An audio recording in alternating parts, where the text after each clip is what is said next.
Hello everyone, and welcome to the Fictional Vortex. So we are back with an interesting movie on what if Naruto was the Fox God, Sage, the lost son of a Primer. Dial Titan Naruto x Artemis Percy Jackson. But before we start, I just want to remind you to please subscribe to my channel and hit the like button if you enjoy my content. Let's start the story. Chapter 1. The Awakening Fox. The kunai sliced through the air with lethal precision, a silver blur against the emerald canopy of the ancient forest. Naruto rolled sideways, feeling the weapon's pasa. Disturb the air molecules near his cheek before embedding itself in the massive oak behind him. 3 more followed in rapid succession, forcing him into a defensive pattern he hadn't needed to employ in years. "Is that the best you've got?" he called out, voice carrying through the dense foliage with deliberate volume. The taunt wasn't born of arrogance, it was tactical, designed to irritate his opponent into revealing their position. The forest answered with silence. Naruto closed his eyes, extending his senses beyond the physical. The ambient chakra of the forest of death pulsed around him like a living entity, ancient, patient, and indifferent to the human conflict unfolding beneath its branches. 20 meters north, a flicker of hostile intent betrayed his attacker. Naruto's lips curled into a smile. Without hand signs, 3 shadow clones materialized beside him, each adopting identical defensive stances. A casual observer might have dismissed it as a standard technique.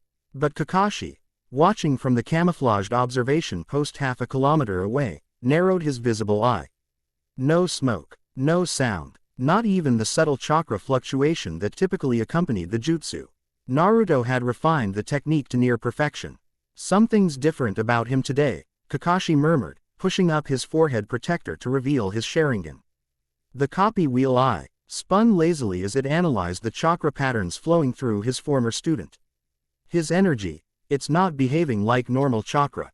Beside him, Tsunade leaned forward, honey-colored eyes intensely focused on the battle below.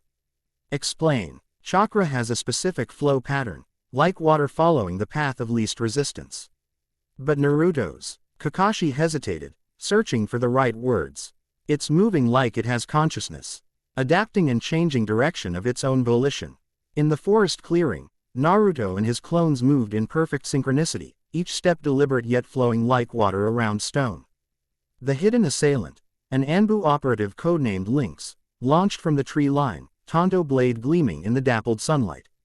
The elite assassin moved with preternatural speed, blade aimed for the vital point between the 3rd and 4th vertebrae.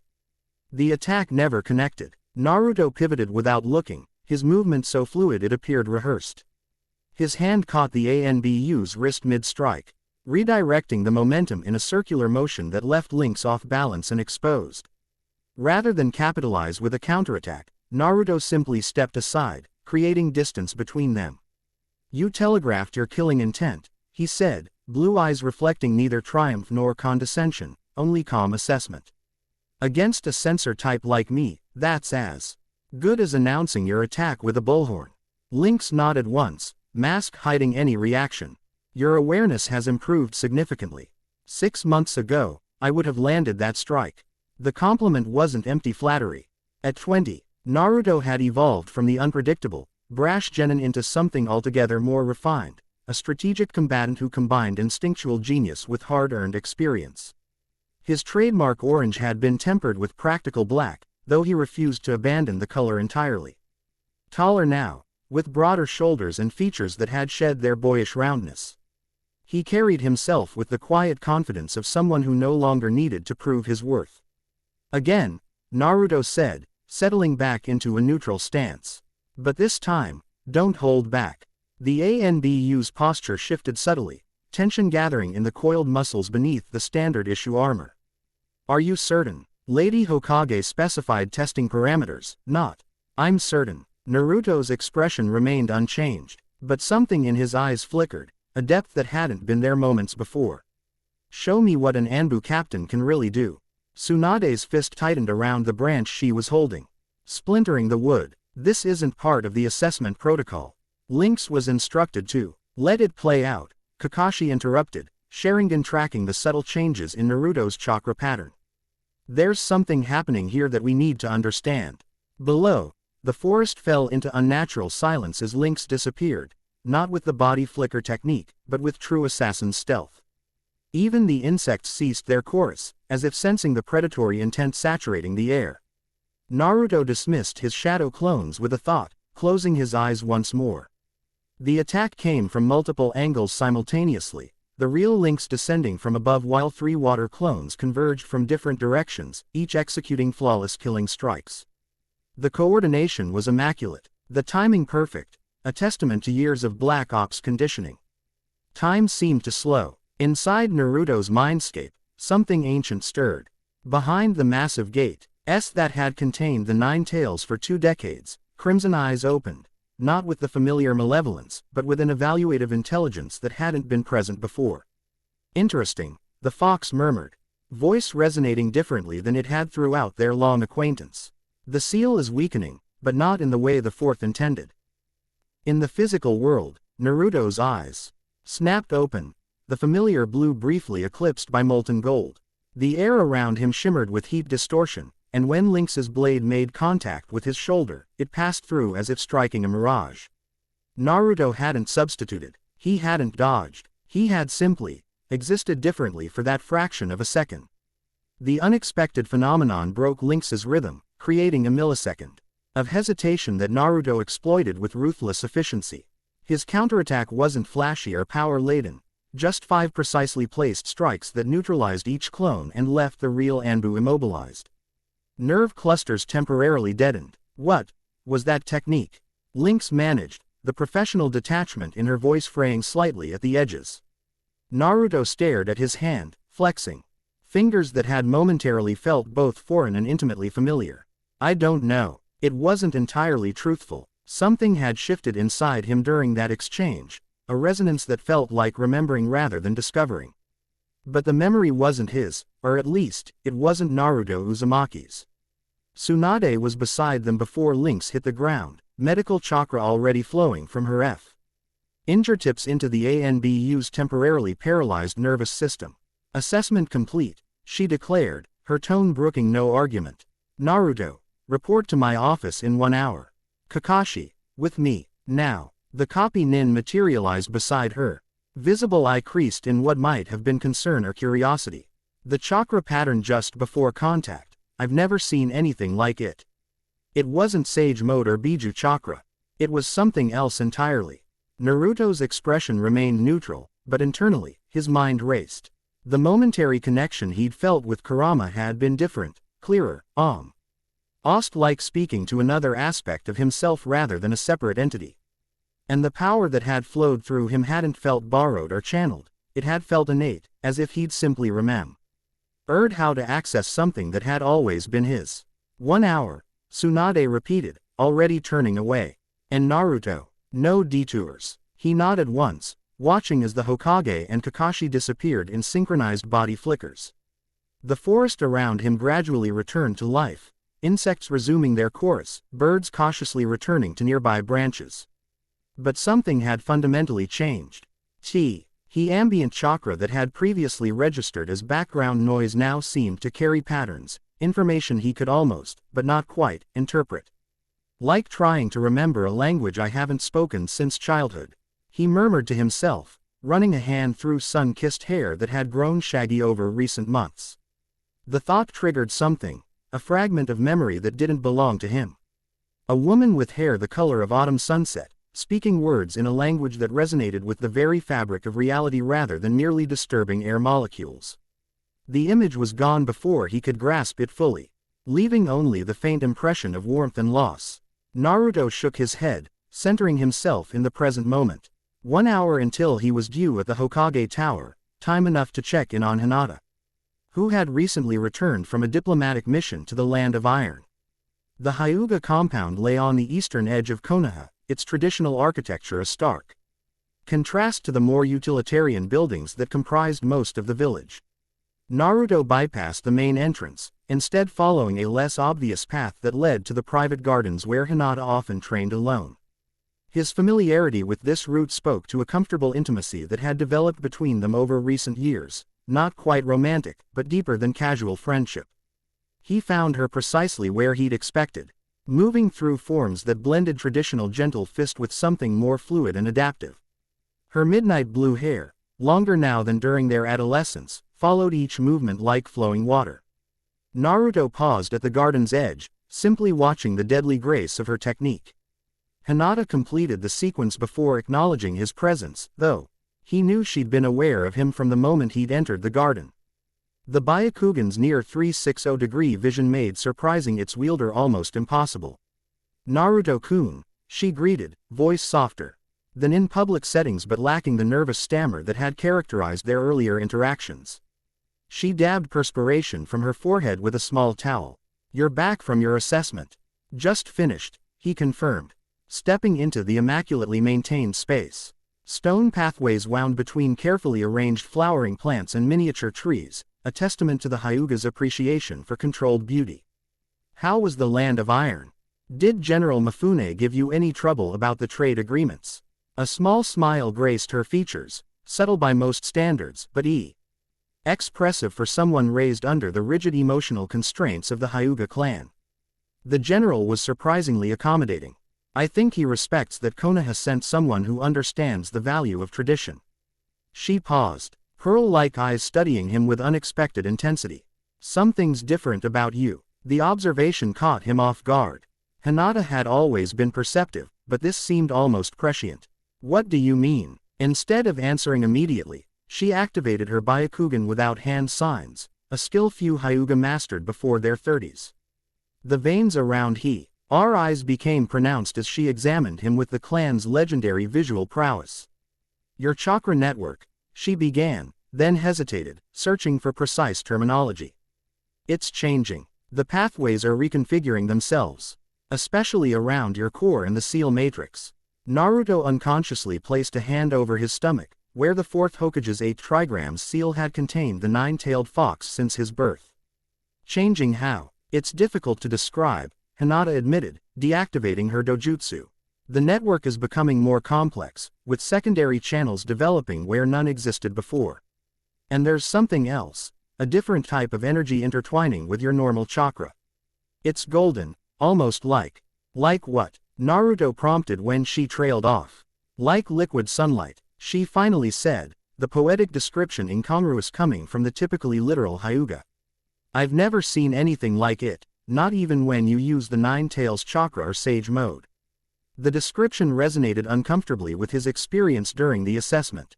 Before he could respond, a sharp pain lanced through his abdomen, radiating outward from the seal. Naruto doubled over, a hiss of pain escaping between clenched teeth. Hinata was at his side instantly, concern evident in her normally composed features.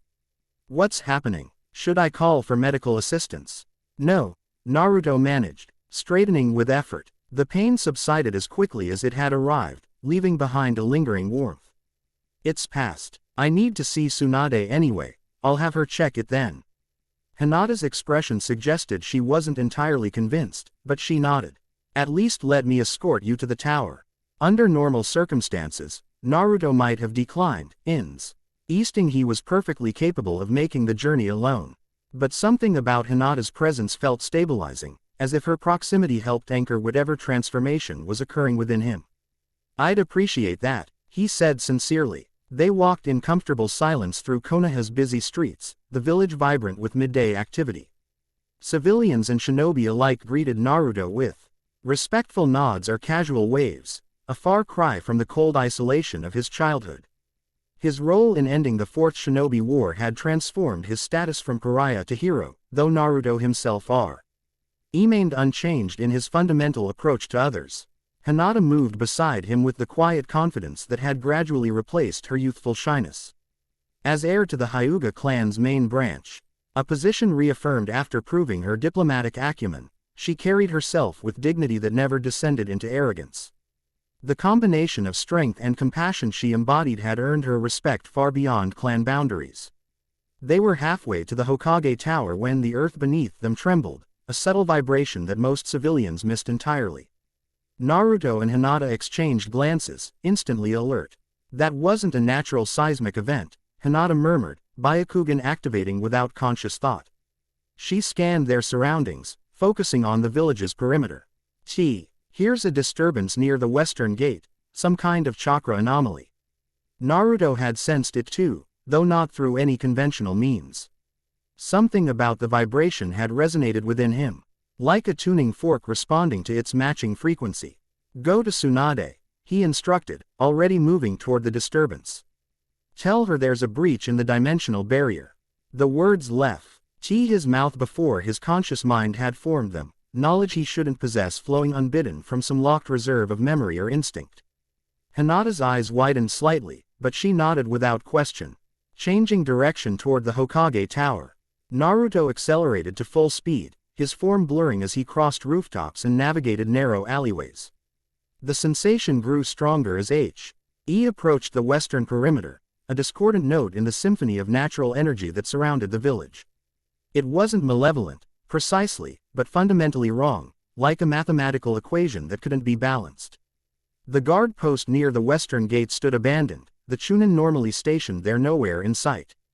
In the space before the massive wooden gates, reality itself seemed to waver, the air rippling like the surface of disturbed water.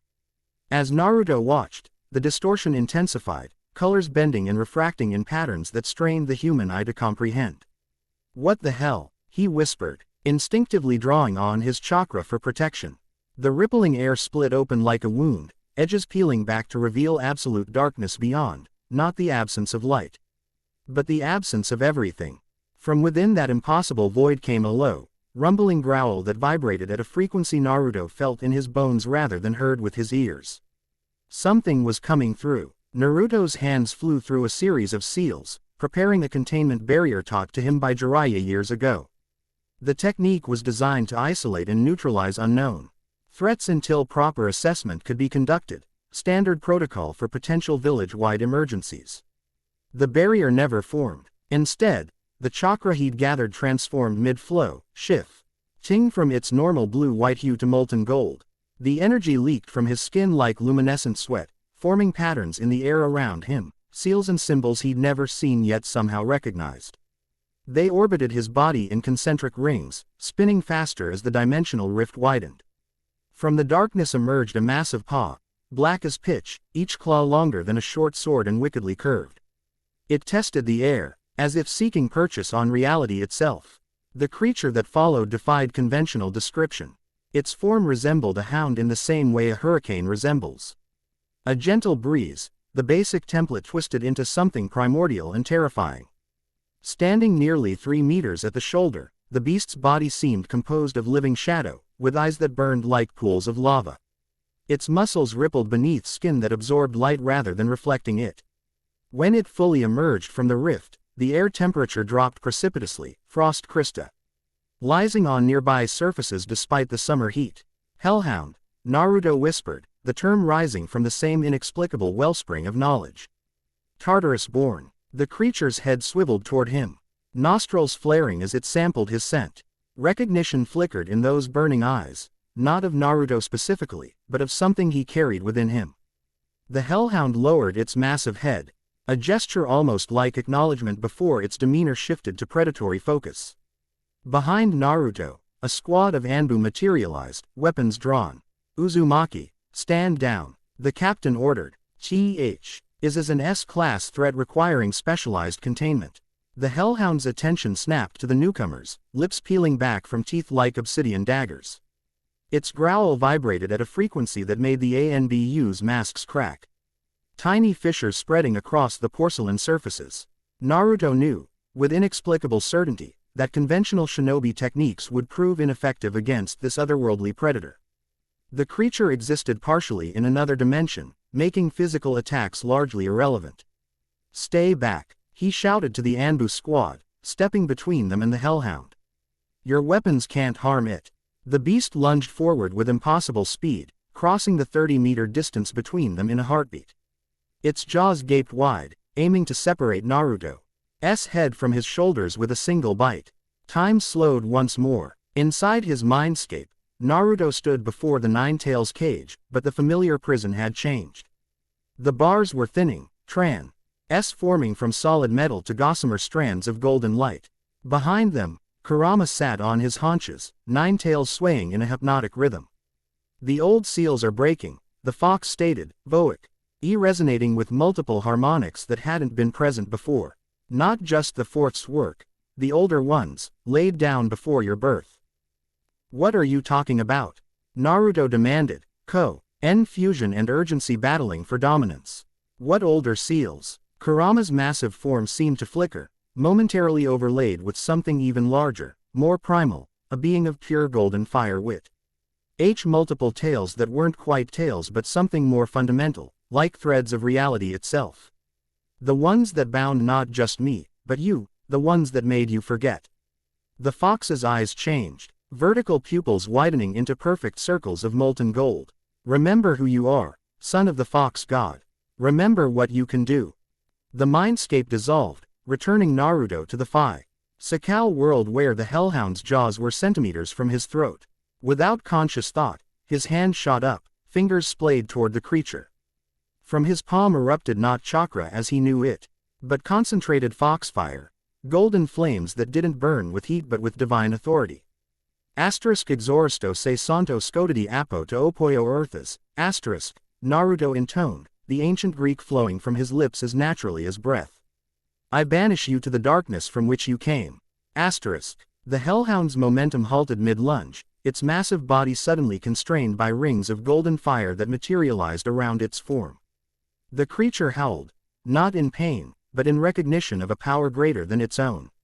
The flames contracted, not consuming the hellhound but compressing its existence, forcing it back toward the dimensional rift from which it had emerged. With a sound like reality tearing, the beast was pulled into the void, the rift sealing behind it as if it had never existed. The golden flames around Naruto's hand extinguished, leaving him standing alone before the astonished Anbu squad. For several heartbeats, no one moved or spoke. The only evidence of the encounter was the lingering frost on the ground and the acrid scent of ozone in the air. Naruto stared at his hand, flexing fingers that had channeled power he couldn't explain yet had wielded with instinctive precision. What was that? The Anbu captain finally asked, voice carefully modulated to hide his shock. Before Naruto could respond, not that he had an answer ready, Tsunade appeared beside him, Hinata and Kakashi following close behind. The Hokage's expression was unreadable, but tension radiated from her rigid posture. Report, she commanded, addressing both Naruto and the Anbu captain simultaneously. The captain stepped forward, professionalism reasserting itself. Unknown entity emerged from what appeared to be a dimensional breach. Uzumaki intercepted and neutralized the threat using an unidentified technique. Tsunade's sharp gaze focused on Naruto. Explain. I can't, he admitted, meeting her eyes directly. Not fully. It was a hellhound, a creature from Greek mythology. It should be impossible, but it came through a tear in reality, I guess. And somehow I knew how to send it back. Hellhound, Tsunade repeated, the skepticism in her voice evident. From Greek mythology, and you banished it with golden fire that isn't chakra. Put that way, it sounded absurd even to Naruto's ears. I know how it sounds, but I saw it too, Hinata interjected, stepping forward. With my Byakugan active, the creature wasn't composed of chakra, it was something else entirely.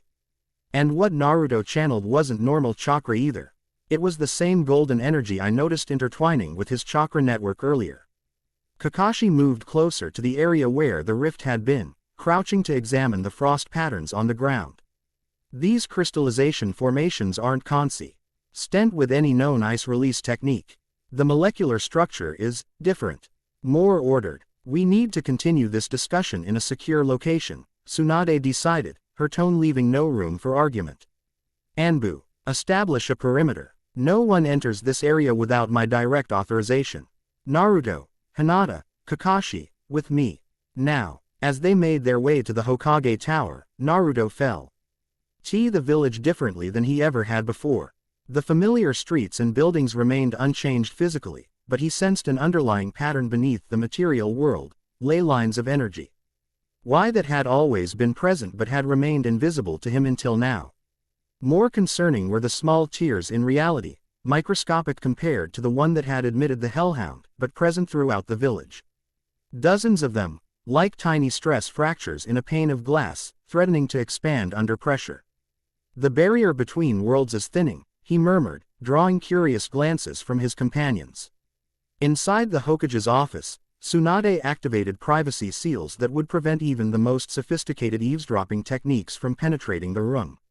She settled behind her desk, fingers steepled before her face, a posture she adopted when confronting particularly complex problems. "Start from the beginning," she instructed. "What exactly happened during your assessment with Lynx?"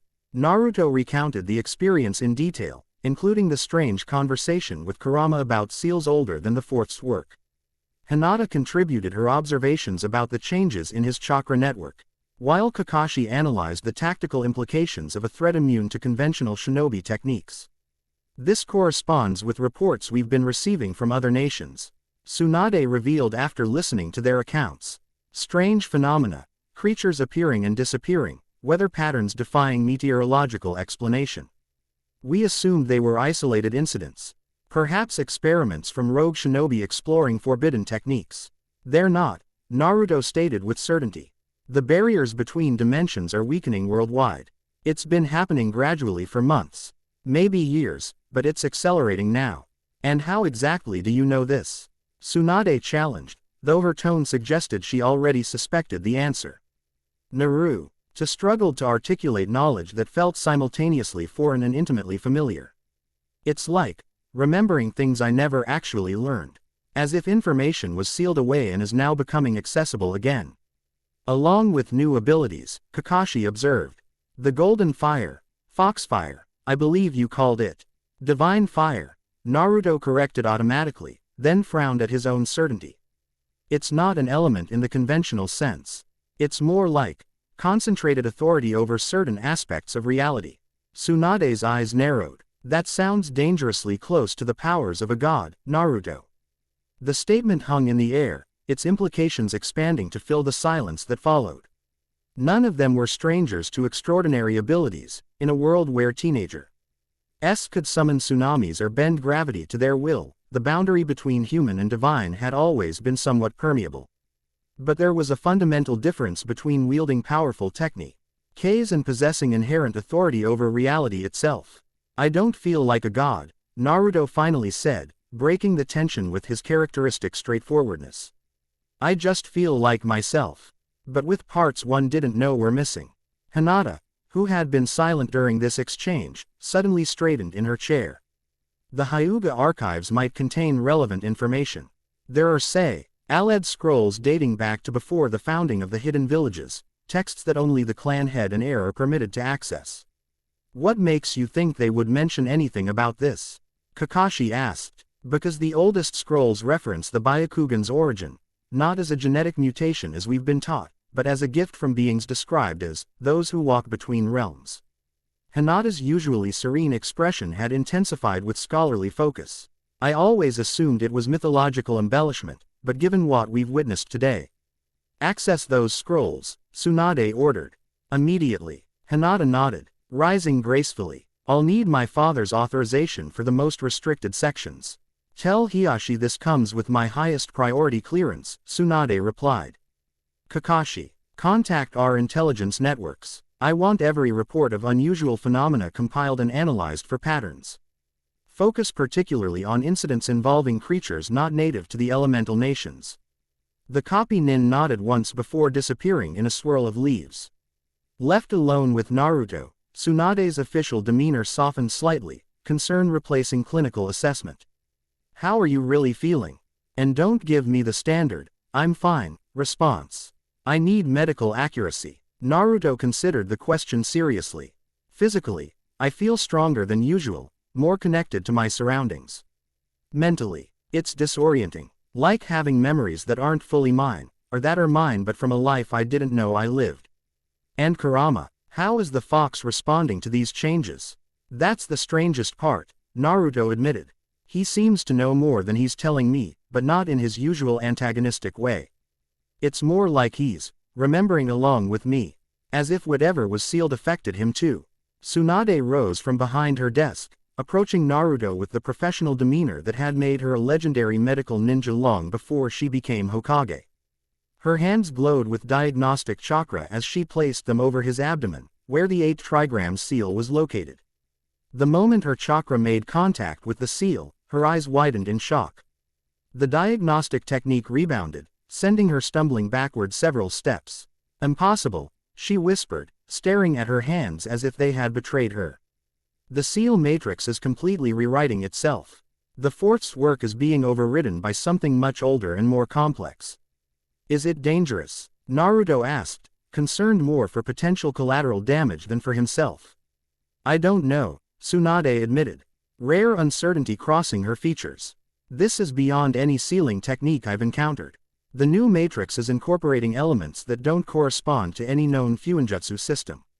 The pain returned suddenly, more intense than before. Naruto doubled over, a grunt escaping him as golden light began to seep through his skin, not just from the seal, but from every pore. The energy coalesced around him in concentric rings of symbols, similar to what had happened during the Hellhound encounter but more elaborate and controlled. Inside his mindscape, the cage containing Kurama shimmered and transformed. The golden strands replacing the bars thickened and multiplied, forming not a prison but an intricate matrix, a three-dimensional seal unlike anything in shinobi records. The nine tails watched the transformation with ancient eyes, tails swaying in a rhythm that matched the rotating symbols in the physical world. The old memory returns, Kurama rumbled, voice resonating with harmonics that seemed to vibrate at the frequency of reality itself. The seal that bound both our true natures is unraveling. Soon you will remember everything, child of 9 realms. What am I supposed to be remembering? Naruto demanded, frustration bleeding through his usual patience. Stop talking in riddles. The fox's expression might have been a smile, though it revealed teeth capable of shredding mountains. Your father was not merely the fourth Hokage, Kit. Nor was he simply Minato Namikaze. Those were masks worn by a being much older, a titan who chose to walk among mortals for a time. The revelation hit Naruto with physical force, driving him to his knees in the ankle-deep water of his mindscape. That's impossible. The titans are myths from another world entirely. They're not real, and yet you recognized the Hellhound on sight. You spoke words of binding in a language you've never studied. You channeled foxfire that no human could possibly control. Kurama leaned closer to the seal matrix, enormous eyes level with Naruto's. The dimensional barriers are failing because the power that maintained them is awakening within you. You are the son of Kurama, the nine-tailed fox god, one of the last titans to survive the Olympians' purge. And I am not merely your sealed beast, I am the fragment of your father's power that was hidden within you to protect you until you were ready to reclaim your heritage. In the Hokage's office, Tsunade watched in helpless fascination as Naruto's body levitated several inches off the ground. Suspended in a cocoon of golden energy. His eyes had opened, but instead of their usual cerulean blue, they blazed with the same molten gold as the symbols orbiting him. Get me Jiraiya, she ordered the Anbu guard who had materialized at the first sign of disturbance. Immediately. Tell him it's regarding the prophecy of the World Walker. The guard vanished to execute her command as Tsunade attempted to approach Naruto's suspended form. The golden energy intensified as she drew near, not repelling her but clearly serving as a warning. Naruto, she called, pitching her voice to carry through the phenomenon. Can you hear me? You need to stabilize the energy flow before it damages your chakra network. Whether her words penetrated the energy cocoon was unclear, but golden symbols began to slow their rotation, gradually retracting toward Naruto's body. As they made contact with his skin, they appeared to sink beneath the surface, leaving behind intricate RNS-like luminescent tattoos that faded to invisibility within seconds. Naruto's feet touched the ground once more, his eyes returning to their normal blue as he drew a shuddering breath.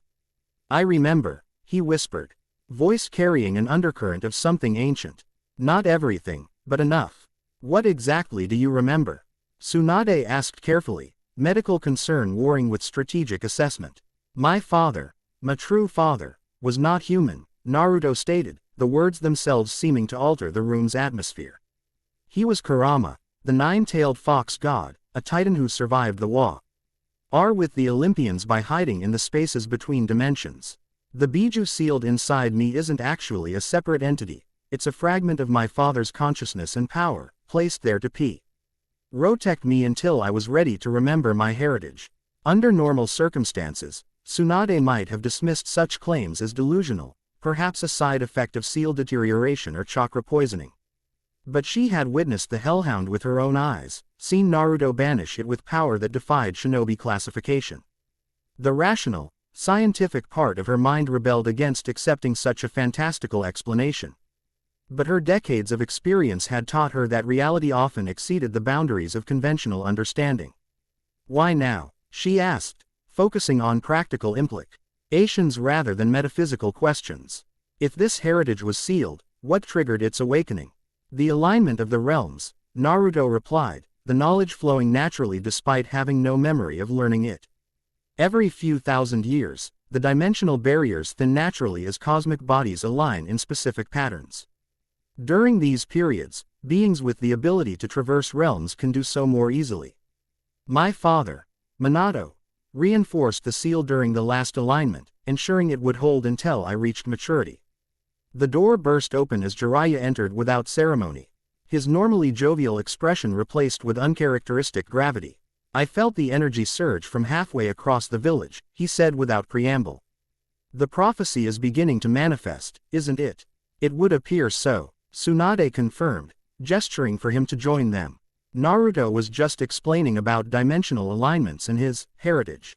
Jiraiya's attention fixed on his godson with scholarly intensity. The toads have been restless for months. Mount Myoboku's natural energy has been fluctuating in patterns the Great Elder hasn't seen in 10 generations. He approached Naruto slowly, examining him with senses honed through decades of sage training. The prophecy speaks of the child of crossing worlds, bearing the mark of the 9-pointed star, who will stand between he old gods and the new when the veils between realms unravel. I don't have any star-shaped mark, Naruto pointed out pragmatically. In response, Jiraiya channeled a small amount of sage chakra to his fingertip, tracing a pattern on Naruto's forehead. Where the natural energy made contact, golden lines appeared, forming a 9-pointed star that had been invisible to normal perception. It's been there since birth, the Sannin said quietly, visible only to those with the ability to perceive energy beyond the physical spectrum. The third noticed it the night you were born, which is why he contacted the toads immediately after the 9 Tails was sealed. The revelation of a prophecy specifically about him wasn't new territory for Naruto, he'd been dealing with the child of prophecy burden since learning about it during his training with Jiraiya.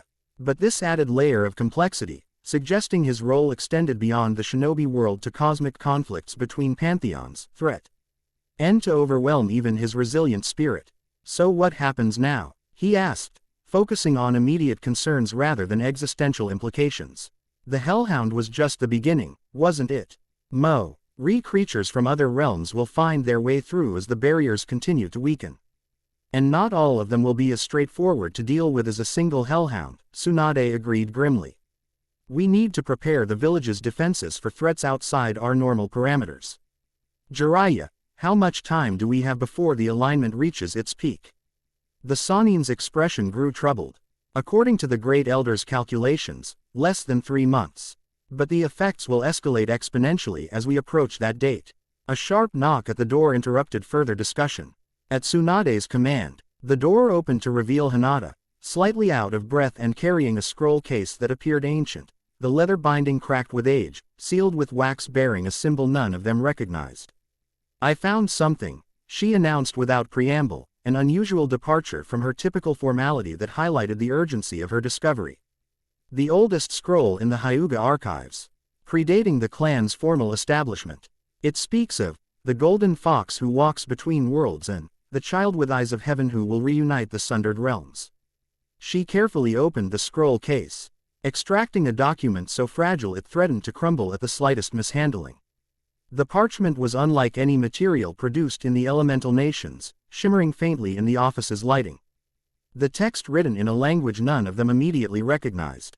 My father says this scroll has been passed down through generations of clan heads, with explicit instructions never to destroy it despite not understanding its contents, Hinata explained, carefully unrolling it on Tsunade's desk.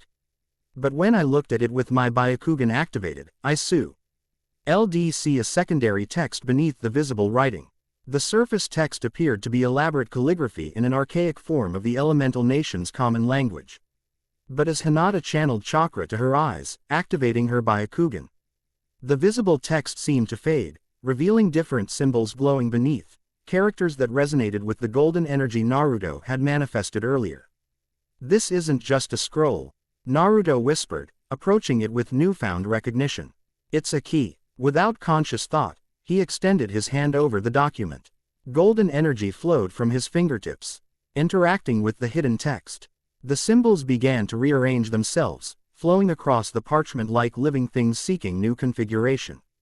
When they settled, the text had TRANS for med into perfectly legible modern script, accompanied by intricate diagrams depicting cosmic bodies in alignment and the barriers between dimensions.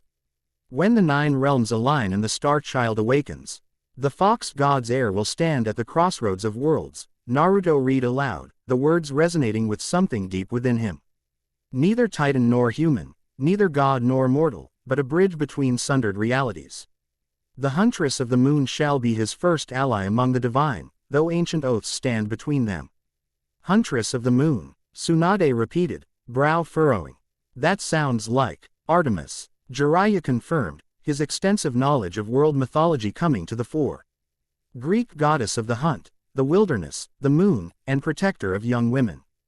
Twin sister to Apollo." Naruto continued reading, voice strengthening as he progressed.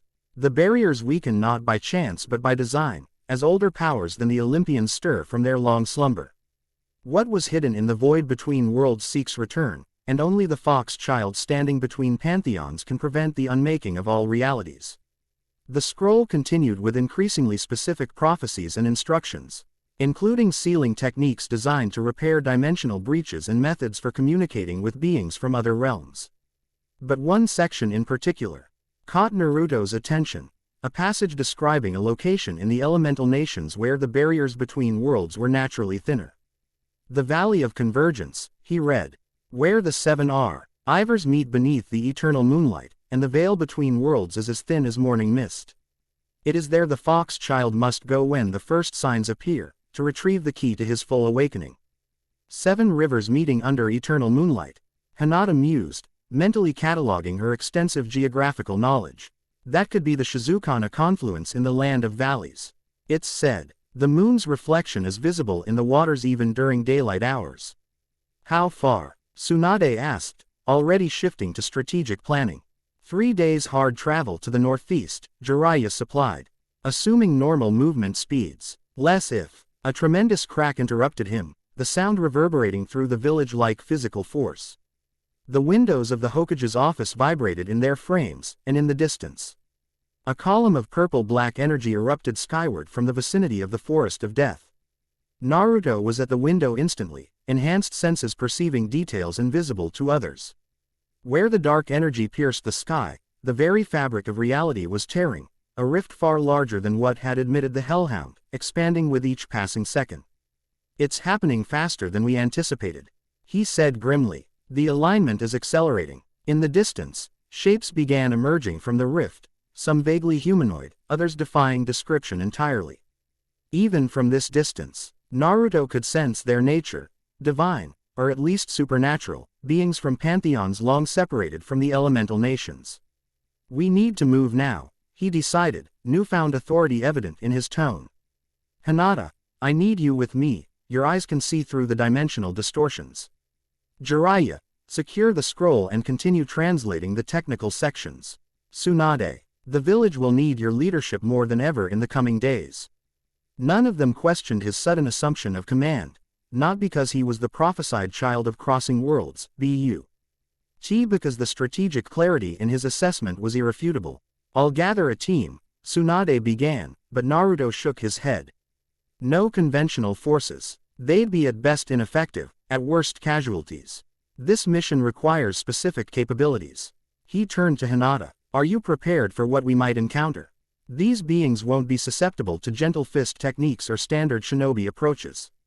Instead of hesitation, Naruto saw only calm resolve in her pearl-like eyes. "My clan served the entities between worlds long before we became shinobi," she stated with quiet confidence.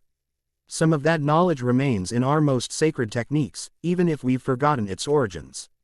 As if to demonstrate, she shifted into a stance Naruto had never seen before, similar to the traditional Hyuga forms but subtly different, with an emphasis on flowing movement rather than rigid precision.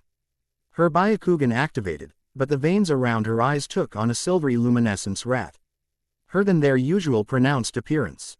The moonlight palm technique, she explained, noting his surprise. Forbidden except in cases of existential threat to the clan. It doesn't target chakra points but the connections between physical form and spiritual essence. Perfect for entities that exist partially in other dimensions, Naruto observed with appreciation. Another tremor shook the building, more violent than the first. Through the window, they could see additional rifts forming across the village, smaller than the primary breach but concerning nonetheless. Civilian evacuation procedures had already begun, with Chunin and Junin directing residents toward the emergency shelters beneath Hokage Mountain. Go, Tsunade ordered, already summoning her Anbu commanders. Find what you need at this convergence point. We'll hold the village until your return. Naruto nodded once, determination settling around him like a familiar cloak. We'll move faster outside the village boundaries. Hinata, meet me at the east gate in 10 minutes, pack only essentials. As Hinata departed, Jiraiya approached his godson, concern evident beneath his usual gruff exterior. The prophecy doesn't specify how this ends, you know. Only that you stand at the crossroads. I know, Naruto acknowledged, meeting the older man's gaze directly. But standing at crossroads means having choices. And I choose to protect both worlds, the one that raised me and the one I'm apparently from. The Sannin's weathered face broke into a proud smile. Just like your mother would have said. Kushina's influence clearly won out over both your fathers. The casual confirmation that his mother, at least, had been human, the Kushina Uzumaki he'd heard about throughout his life, provided unexpected comfort. Whatever divine heritage flowed through his veins from Kurama Minato, part of him remained grounded in humanity.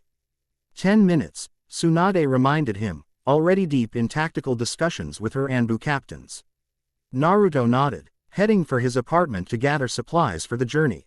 As he leapt across rooftops, he noted with growing concern that the rifts were multiplying, small ears in reality appearing and disappearing like transient bubbles. Most were too small for anything to pass through, but their increasing frequency suggested a rapidly deteriorating barrier between dimensions. Inside his modest apartment, he moved with efficient purpose, packing only essential supplies, weapons, ration bars, basic medical items. His hands moved automatically while his mind processed the cascade of revelations that had transformed his understanding of himself and his place in the world. The son of a titan. Not just any titan, but the nine-tailed fox god, whose power had been mistaken for a biju when fragmented and sealed within him. It explained so much. His unusual chakra reserves, his accelerated healing, his natural affinity for certain techniques that others found nearly impossible. As he secured his supply pouch, Naruto paused before the small shrine he maintained for his parents, a photograph of Minato and Kushina, smiling together before his birth. He studied his father's face with new awareness, noting subtle features that seemed less human when viewed through the lens of his new knowledge, the unusual intensity in those eyes, the perfection that had seemed merely genetic good fortune but now suggested something more. You could have told me, he murmured to the image, though there was no real reproach in his tone. But you were protecting me, weren't you? Just like always. Inside his mindscape, Kurama's voice rumbled in response. He couldn't risk even thinking about it directly. The Olympians have ways of monitoring divine bloodlines, especially Titan descendants. The elaborate fiction of being simply the fourth Hokage was necessary, a performance maintained even in his most private thoughts. And you, Naruto questioned internally, were you just performing too? All that hatred, the attempts to take over when I was younger. The fox's equivalent of a chuckle resonated through his consciousness. Some performance, some reality. I am both. The biju created from the Sage of Six Paths, division of the 10 Tails, and the fragmented consciousness of your true father. The fusion created complexity. Further conversation was interrupted by a more violent tremor that shook the entire building. Through his window, Naruto saw a new rift forming in the sky above the village, larger than previous ones, with edges that burned with blue-white fire. Something massive was moving within the breach, its form indistinct but radiating enough power to be felt even at this distance. Time was running out. Naruto secured his forehead protector, a connection to the human world and identity he'd built, and headed for the east gate at top speed.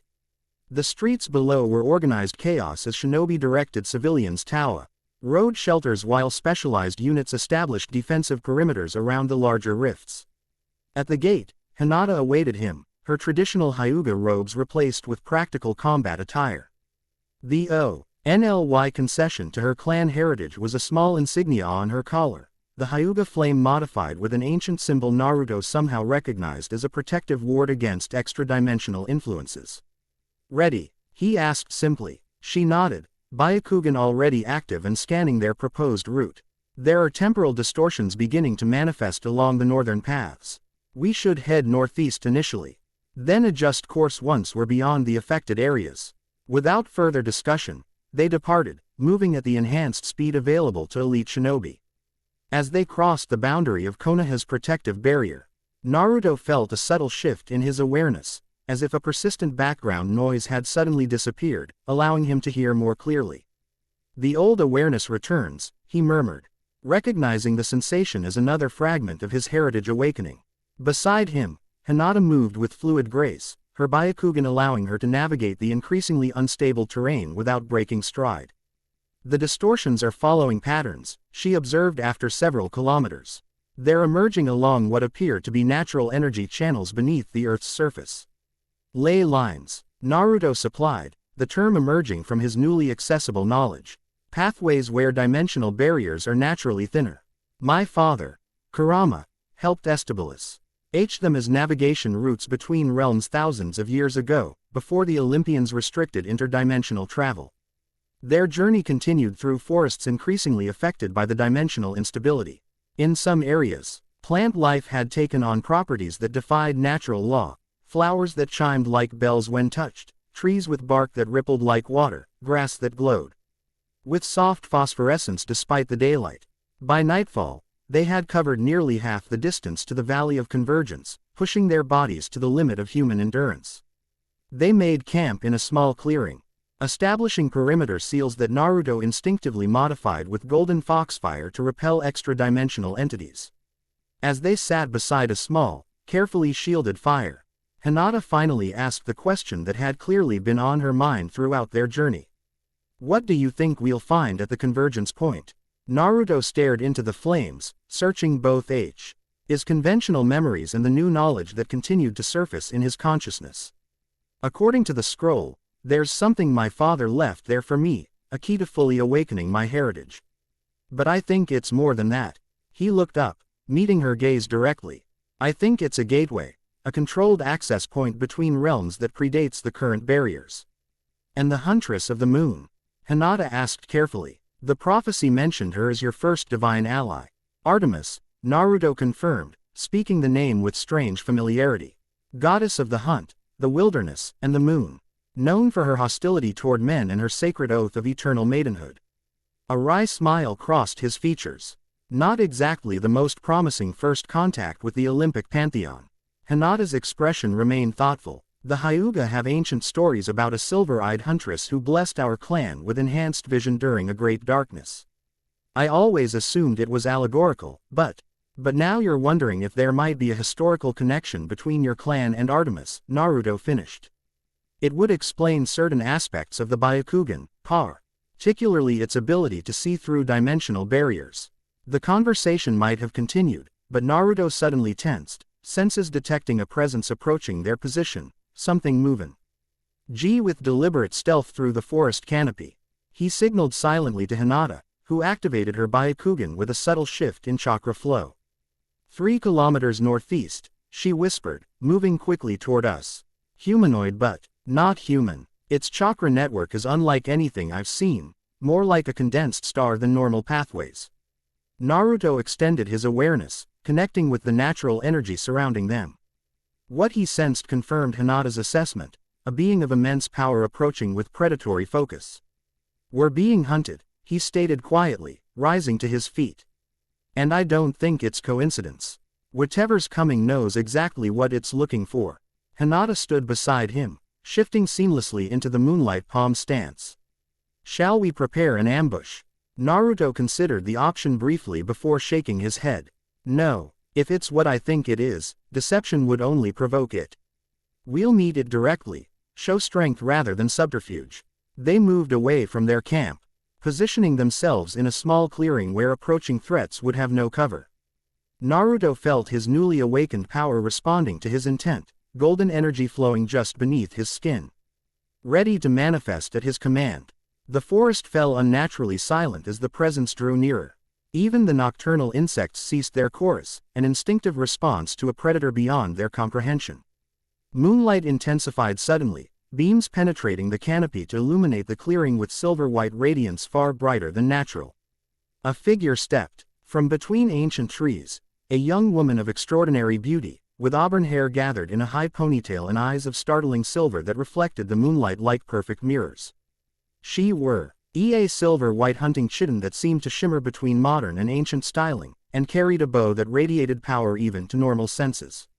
A crescent moon symbol glowed on her forehead, pulsing in time with her evident anger. Abomination, she declared, voice musical yet hard as steel, carrying easily across the clearing. Did you think your awakening would go unnoticed by Olympus? Naruto stepped forward, positioning himself slightly before Hinata without blocking her line of sight or movement options. Goddess Artemis, he acknowledged, instinctively using formal address pat. Earns from a culture he had never studied. I mean no disrespect, but I am neither abomination nor enemy. The goddess notched an arrow to her bow, a shaft of pure moonlight that materialized between her fingers. You are Titan spawn, she stated, the term carrying millennia of hatred and conflict. Your very existence violates the pacts established after the Titanomachy. I am also human, Naruto countered, maintaining a respectful but unintimidated posture. Born of a human mother and raised in the human world, unaware of my heritage until today. Artemis's silver eyes narrowed, the arrow remaining trained on his heart. An interesting claim, easily verified. She gestured with her free hand, and moonlight intensified around Naruto, probing his form like physical tendrils.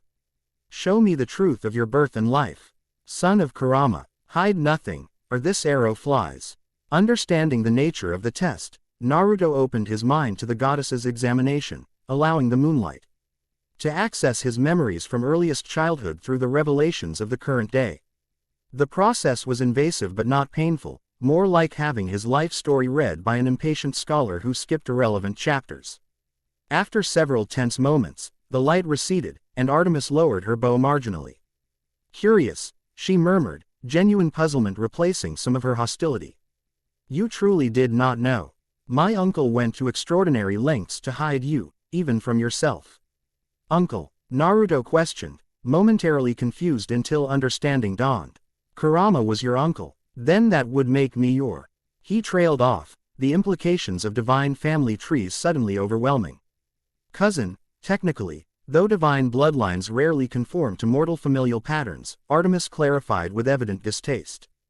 Kurama was one of the few titans my father didn't imprison or destroy, partly because of his domain over boundaries and transitions, which proved necessary for cosmic stability. Her bow disappeared in a shimmer of moonlight as she approached, studying him with the clinical interest of a naturalist examining a newly discovered species. You are an anomaly, neither fully titan nor fully human, carrying power that should be impossible for a mortal frame to contain. Yet here I stand, Naruto replied simply. The goddess's attention shifted to Hinata, who had maintained her defensive stance throughout the exchange. And you, daughter of the moon blessed, what role do you play in this cosmic disturbance? Hinata met the divine gaze without flinching.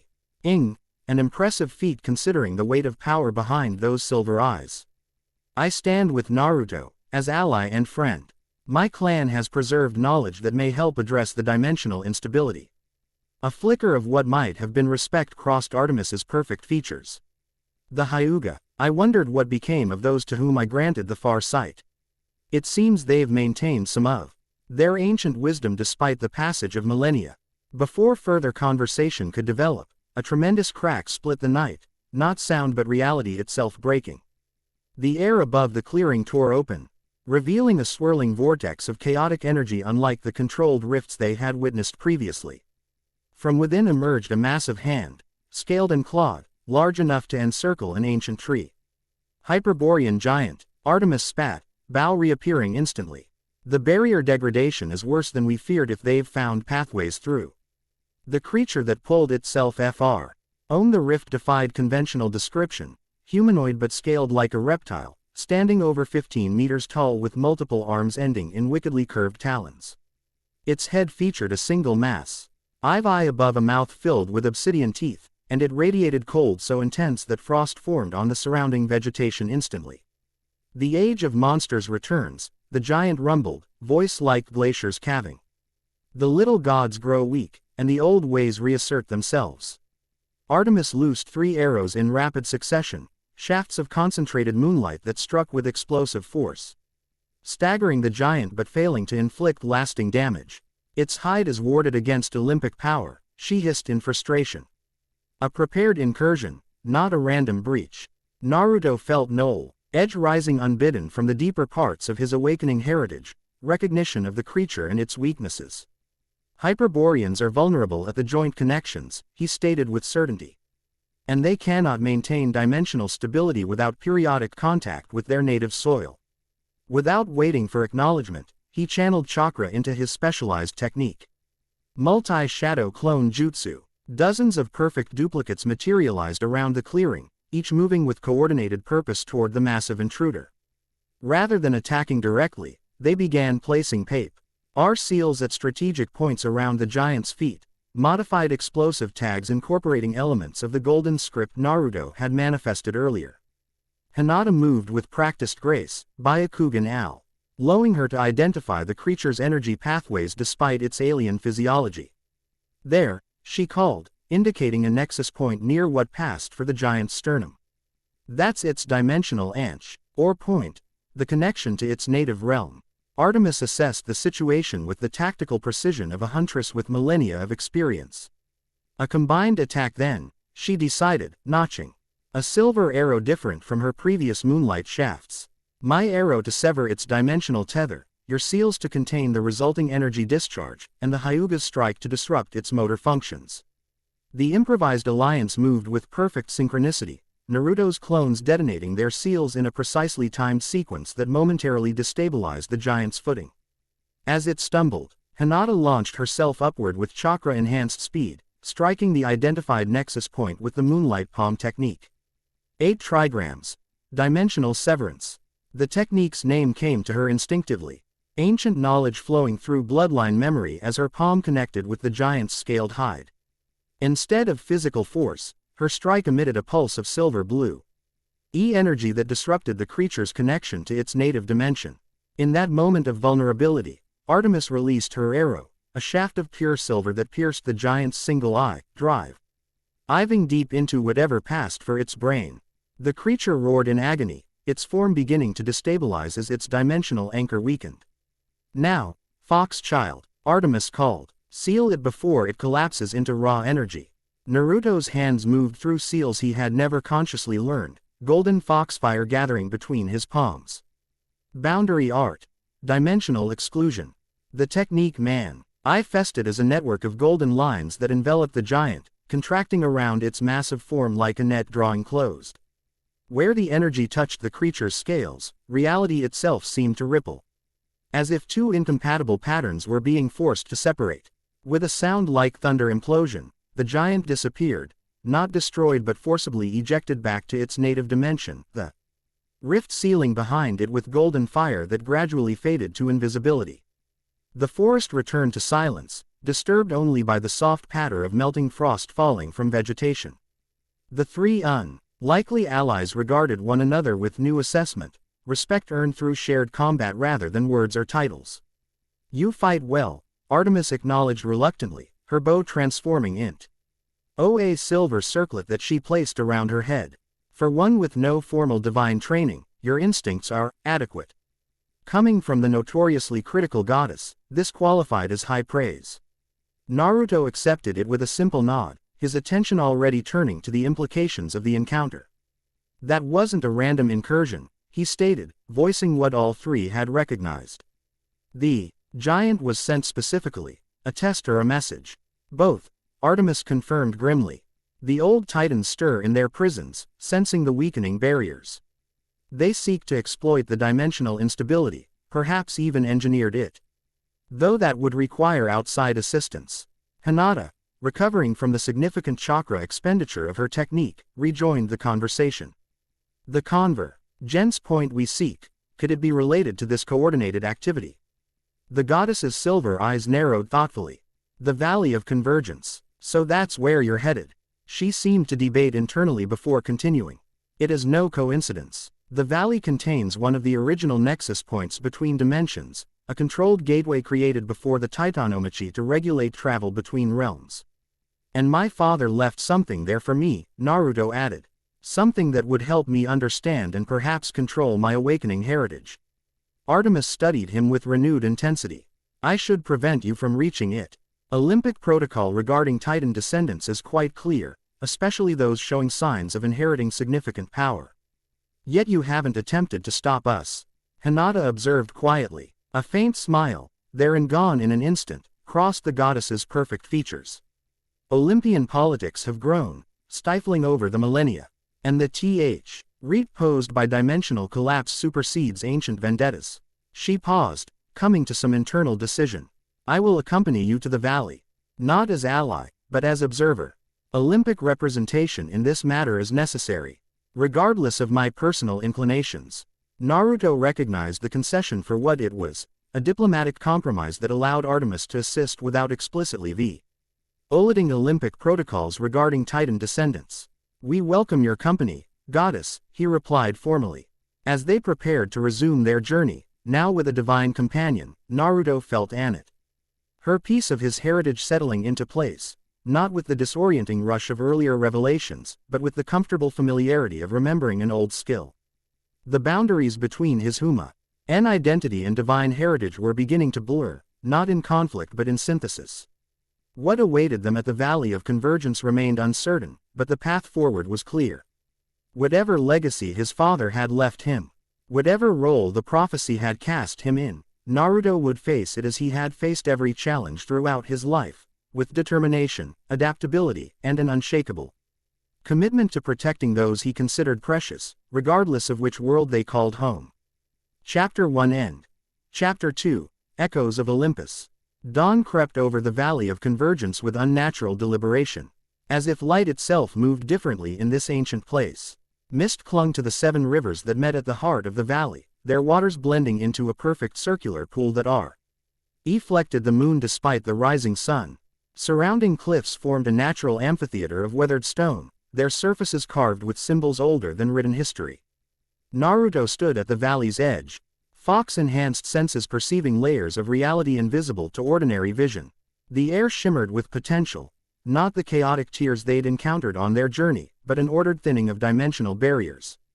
Carefully maintained over millennia, this place was designed, he murmured, recognizing architectural intent in what appeared natural.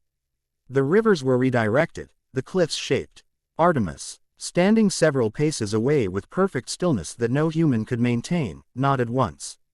Before the Titanomachi, before Zeus claimed dominion over the realms. This was one of 9 convergence points established by the Elder Titans to facilitate controlled movement between dimensions. Hinata completed her sweeping analysis with her Byakugan, the veins around her eyes pulsing with silver luminescence. The energy patterns are unlike anything in Hyuga records. 7 distinct flows, each river carrying a different frequency, resonance, essence. Artemis supplied, silver eyes reflecting moonlight despite the strengthening dawn. Each river carries the fundamental essence of a different realm.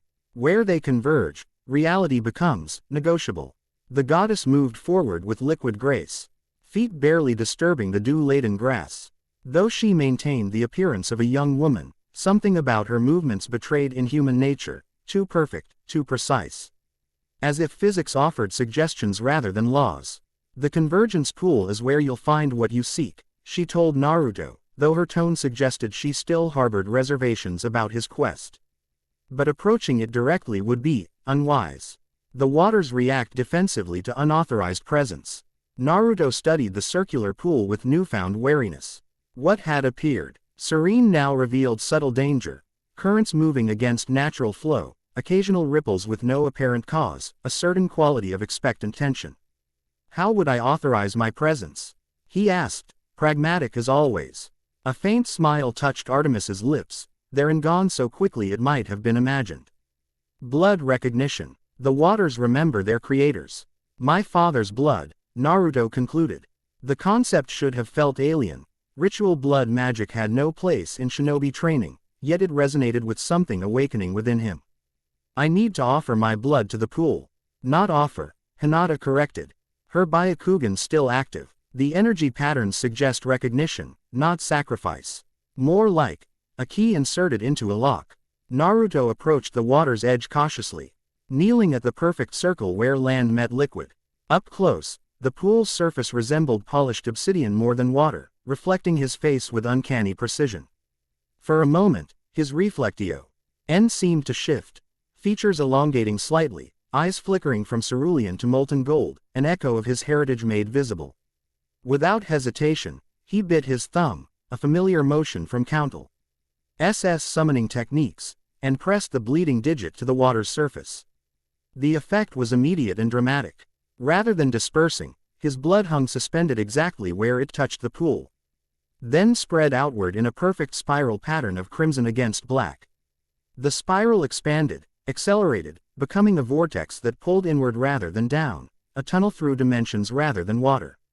Now we see whether Olympus was right to fear Titan spawn, Artemis murmured, hand drifting to the silver circlet that could become her bow in an instant. The vortex stabilized, revealing not emptiness but a corridor of shifting light, a pathway that somehow existed between realities rather than within any single one. At its far end, something glowed with golden radiance. Naruto felt compelled forward, not by external force but by resonance, recognition calling to recognition across the boundary of worlds. He stepped onto the surface of the vortex and found it solid beneath his feet. Though it continued to swirl visually. I need to go alone, he stated, knowing this with instinctive certainty. Hinata stepped forward in immediate protest, but Artemis caught her arm with surprising gentleness. He speaks truth, Moon Daughter. The path will admit only blood kin to its creator. I'll return, Naruto promised, meeting Hinata's concerned gaze directly. This isn't goodbye. The Hyuga heiress reluctantly nodded, though tension remained evident in her posture. Be careful. The energy patterns beyond the portal are complex, layered, like nothing I've seen before. A reassuring smile that belied his own uncertainty, Naruto turned and walked into the vortex. The sensation was disorienting, like moving through water, air, and lightning simultaneously. Colors Chi had no names in human language swirled around him, while whispers in ancient tongues brushed against his consciousness. The journey lasted both seconds and eternity before the pathway opened into a space that defied conventional architecture. He stood in a chamber that appeared both vast and intimate, its boundaries shifting subtly when not directly observed. Golden light suffused everything, emanating not from any specific source but from reality itself.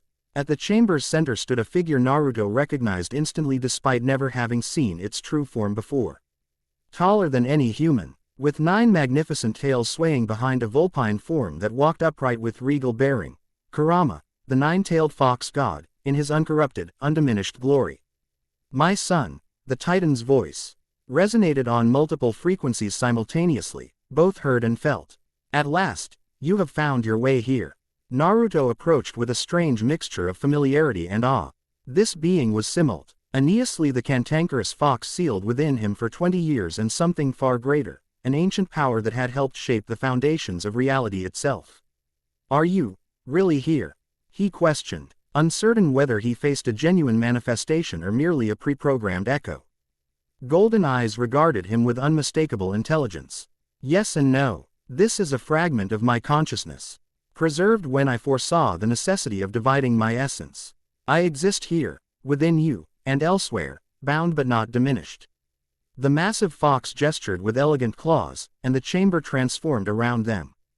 Suddenly they stood beneath an impossibly vast night sky filled with stars arranged in unfamiliar patterns, 9 moons of different colors illuminating a landscape of breathtaking beauty.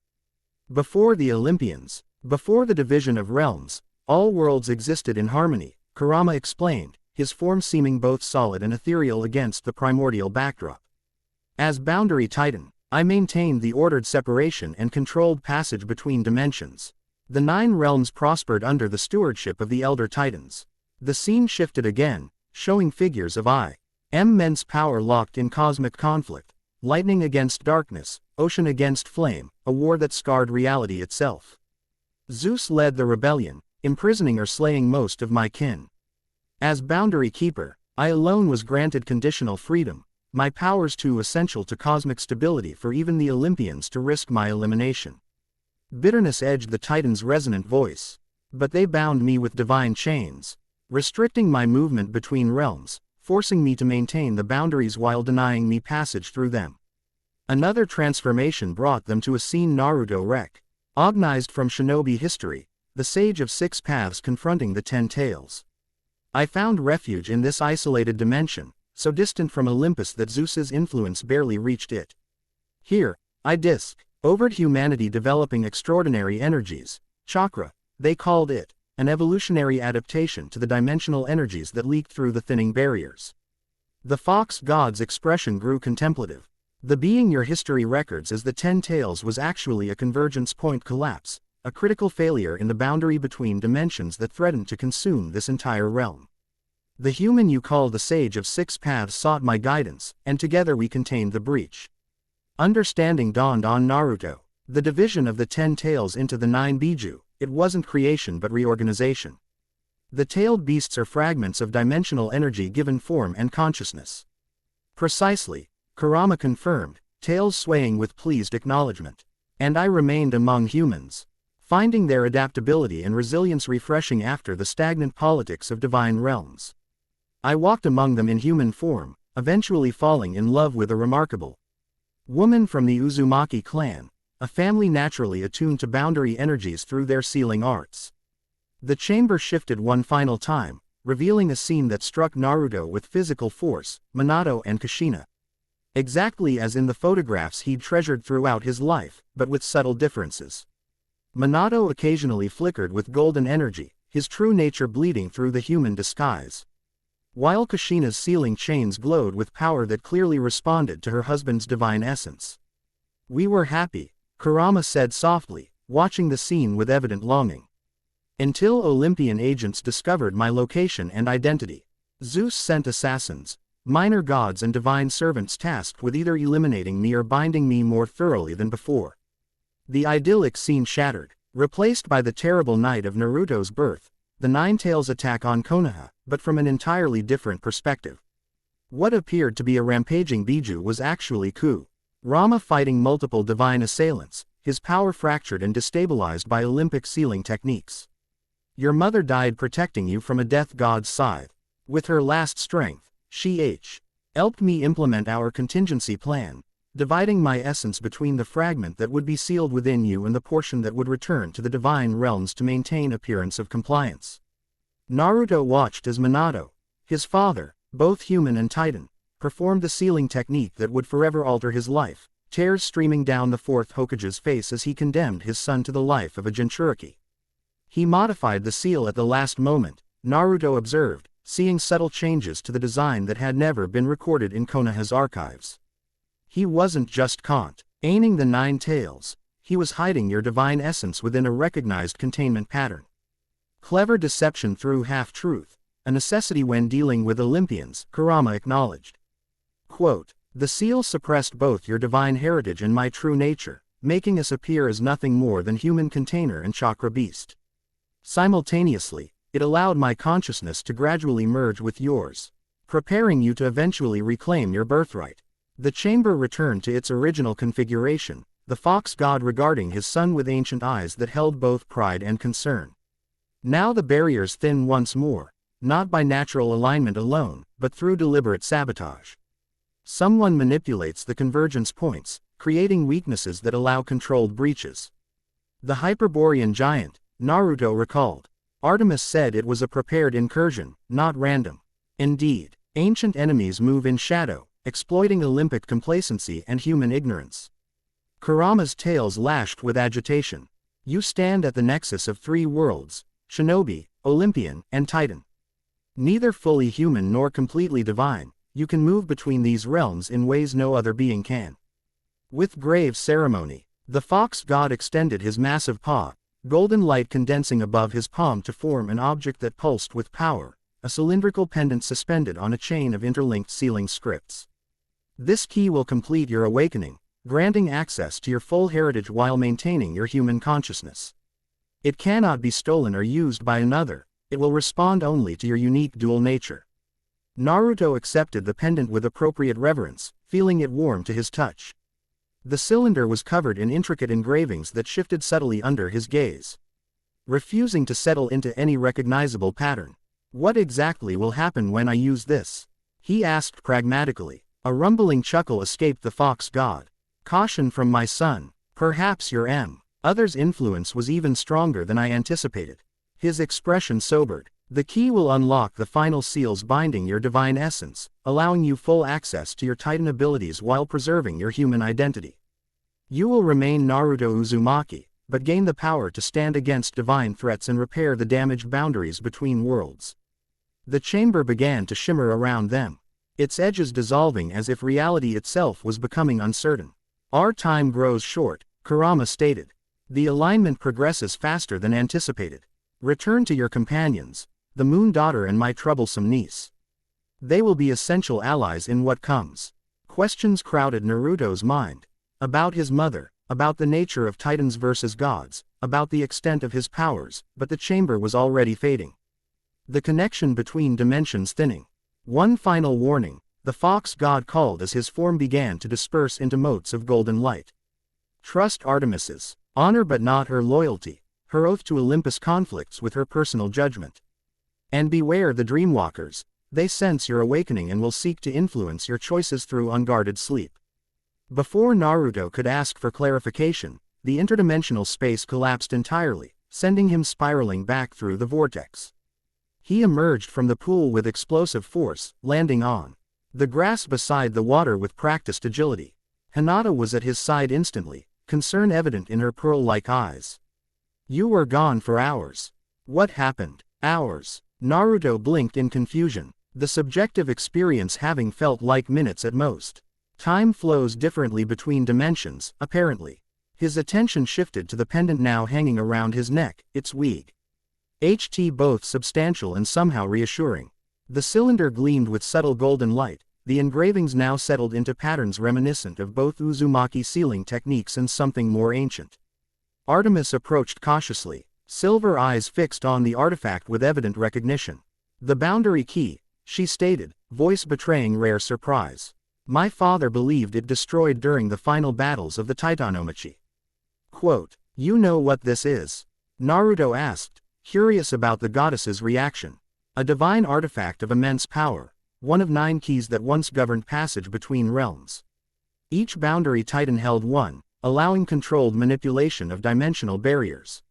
Her expression grew troubled. With it, you could potentially restore the ancient pathways between worlds, undermining Olympic authority over interdimensional travel. The implications hung heavily between them. The key represented not just personal heritage but political power in divine terms. No wonder Zeus had ordered Kurama's essence bound and his offspring hidden away. Before further discussion could develop, Hinata tensed suddenly, Byakugan activating with silent urgency. Multiple energy signatures approaching rapidly from the southeast, 8 individuals, moving in coordinated formation. Naruto extended his senses, connecting to the natural energy that permeated the valley. He detected confirmed Hinata's assessment but added crucial details. The approaching group included both fully human energies and something different, power signatures that resonated with divinity but in diluted form. Demigods, he concluded, exchanging meaningful glances with Artemis. Children of Olympians. The goddess made a sound of irritation.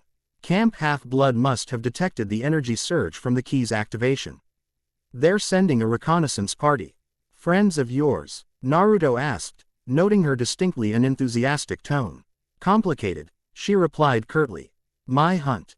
Maintain distance from the camp's politics, though we share certain affiliations. Hinata continued monitoring the approaching group. They'll reach our position in approximately 3 minutes. Their movement suggests military training. They're sweeping the terrain systematically.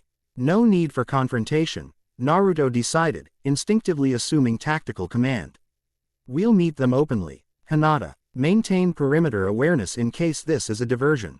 Artemis, perhaps you could avoid mentioning my specific heritage until we assess their intentions. The goddess arched a perfect eyebrow at his presumption of giving her instructions, but nodded once in reluctant agreement. The camp answers to Olympic authority, which includes mine, but they've grown increasingly independent in recent decades. Prudence is warranted. Quote, they positioned themselves near the convergence pool, presenting a non-threatening but vigilant stance as the demigod party emerged from the forested edge of the valley. 8 figures moved with disciplined precision, teenagers and young adults equipped with an eclectic mix of ancient and modern weapons, their formation suggesting experience beyond their apparent years. At their lead walked a young woman with intense gray eyes and blonde hair pulled into a practical ponytail. She carried no visible weapons, but the calculating assessment in her gaze suggested she hardly needed them.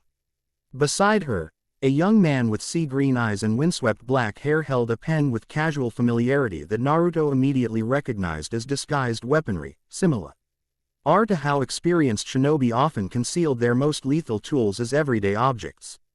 The blonde woman halted her group at a respectful distance, eyes widening fractionally at the sight of Artemis before she bowed formally. Lady Artemis, we didn't expect to find you here. Camp Half-Blood received reports of massive energy fluctuations in this region, potentially a new dimensional breach. Annabeth Chase, Artemis acknowledged with regal indifference. Your concern is noted but unnecessary. The situation is under Olympic supervision. The young man with sea-green eyes stepped forward, his casual stance belying the power that radiated from him. With respect, Lady Artemis, Chiron sent us because 3 different oracles issued warnings simultaneously. Whatever's happening here goes beyond standard protocol. Naruto observed the interaction with interest, noting the complex dynamics at play. These demigods showed appropriate deference to Artemis's divine status, yet maintained a certain independence of thought that clearly irritated the goddess. More intriguing was the way they subtly positioned themselves, combat veterans recognizing other combat veterans, regardless of which world they came from. Percy Jackson, Artemis identified the speaker, her tone suggesting complicated history. Still involving yourself in matters beyond your jurisdiction, I see. The young man, Percy, offered a lopsided smile that somehow balanced respect with unrepentance. Some habits are hard to break, my lady. Naruto decided intervention was necessary before divine pride escalated tensions. Perhaps introductions are in order, he suggested, stepping forward with deliberate openness in his posture. I'm Naruto Uzumaki of Konohagakure. This is Hinata Hyuga, heir to the Hyuga clan. We're here investigating dimensional anomalies affecting our village. The diplomatic approach achieved its intended effect, shifting focus from potential confrontation to information exchange. Annabeth studied him with analytical intensity, clearly cataloging details for later assessment. Annabeth Chase, daughter of Athena, she introduced herself formally. This is Percy Jackson, son of Poseidon. We represent Camp Half-Blood, sanctuary for the children of gods. She gestured to her companions, introducing them efficiently. Jason Grace, son of Jupiter, Roman aspect of Zeus. Piper McLean, daughter of Aphrodite. Leo Valdez, son of Hephaestus. Frank Jong, son of Mars. Hazel Levesque, daughter of Pluto. And, where's Rachel? Percy interrupted, glancing around as if just noticing someone's absence. The demigods exchanged concerned looks before a new voice called from the forest edge. Right here. Sorry, got sidetracked by some extremely insistent visions that couldn't wait. A young woman with wild red hair emerged from the trees, moving with the erratic energy of someone operating on too little sleep and too much caffeine. Her clothes, jeans splattered with paint and a t-shirt eating art happens, contrasted sharply with the more combat-ready attire of her companions. Most striking were her eyes, bright green and slightly unfocused, as if simultaneously seeing the present moment and something beyond it. She jogged toward the group but stopped abruptly several meters from Naruto, those remarkable eyes widening in what appeared to be recognition. "It's you," she breathed, wonder and apprehension mingling in her voice. "The golden fox between worlds. The threshold walker. The one the pythons whisper about." Rachel Elizabeth Dare. Artemis identified her, silver eyes narrowing with sudden interest. "Oracle of Delphi. What exactly do you see, girl?" Rachel approached Naruto with the unself-conscious directness of someone accustomed to following mystical imperatives rather than social conventions. She circled him once, head tilted as if listening to voices no one else could hear. "You exist in multiple layers," she stated, her casual delivery belying the profound observation. "Most people occupy single threads in the tapestry, you're woven through several simultaneously. It's like harmonics, resonance patterns overlapping." She turned to Hinata, studying her with equal fascination. "And you, moon-touched, star-blessed, you see through the veils without even trying. The Silver Lady's gift runs stronger in your bloodline than any in centuries." Artemis made a small sound of surprise at this assessment, re-evaluating Hinata with renewed interest. Rachel's attention returned to Naruto, her expression growing more focused. "Something's coming through you, not possession, but awakening. Old power, friendly but fierce." Her head tilted again, listening. "The prophecy wants to speak. It's been waiting for the right moment, the right audience." The demigods immediately tensed, forming a protective semicircle around Rachel, a well-practiced response suggesting they'd witnessed this phenomenon before and understood its significance. Artemis stepped closer, divine authority momentarily overriding her reservations about cooperation. "Speak, Oracle," she commanded. "Let the prophecy be heard." Rachel's eyes began to glow with emerald fire. "Green am I." Saints swirling around her as her voice transformed, becoming deeper, multi-layered, ancient. She rose several inches off the ground, suspended by forces beyond mortal understanding. "The fox child stands at twilight's edge, between old gods and new. 9 realms in peril, boundaries frayed. By darkness cutting through, the huntress moon must choose her path. Despite her ancient oath, the seer's eyes will guide the way, through shadows of them both. Child of chakra, child of flame. Titan's blood runs true. The key to mend or break the world rests solely now with you." The green mist dissipated as Rachel collapsed, caught efficiently by Percy and Annabeth before she could hit the ground. She blinked rapidly, orientation returning as the prophetic trance released her.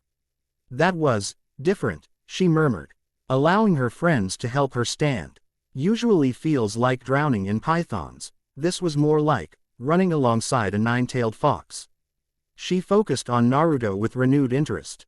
"What exactly are you?" The question hung in the air, unavoidable after such a specific prophecy.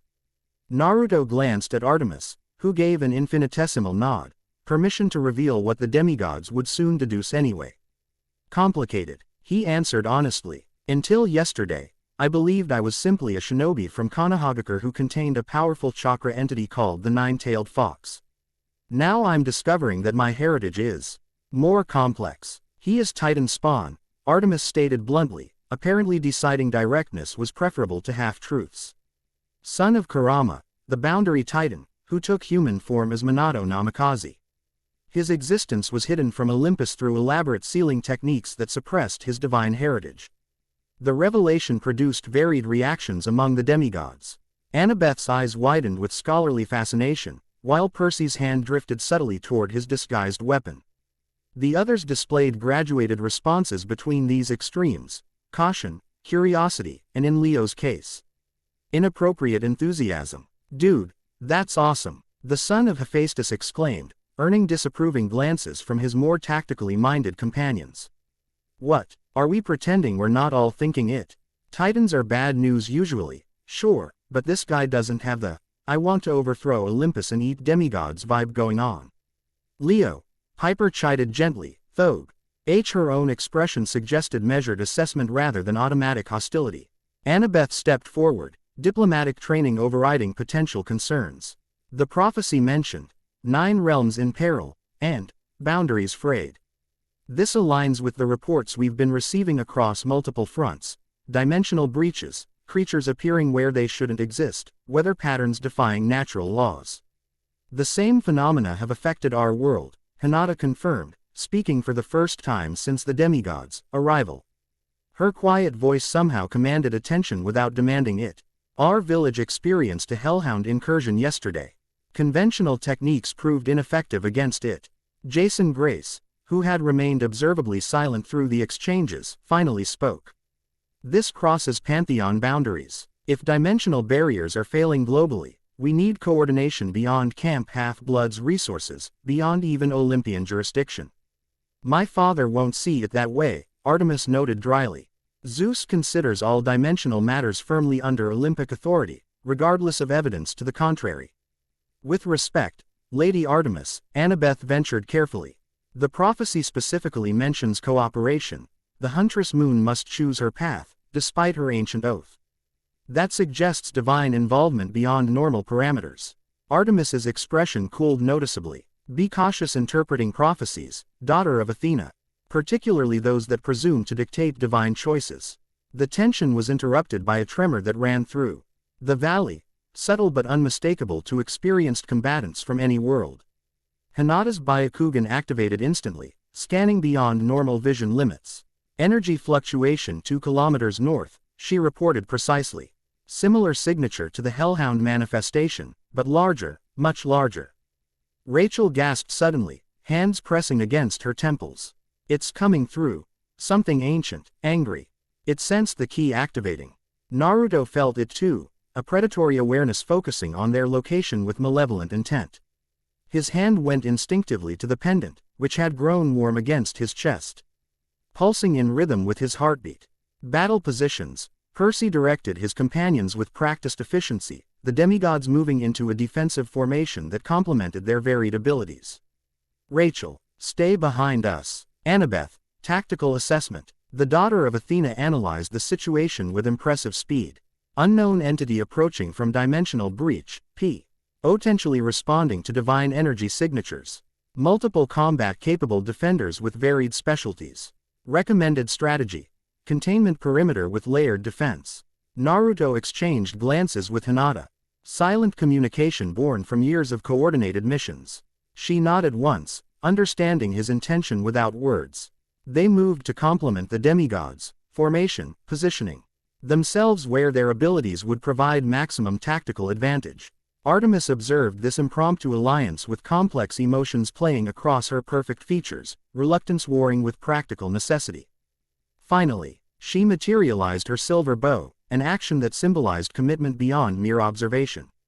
Olympus will hear of this cooperation, she stated, notching a moonlight row as the first tremors reached their position. But the immediate threat takes precedence over protocol.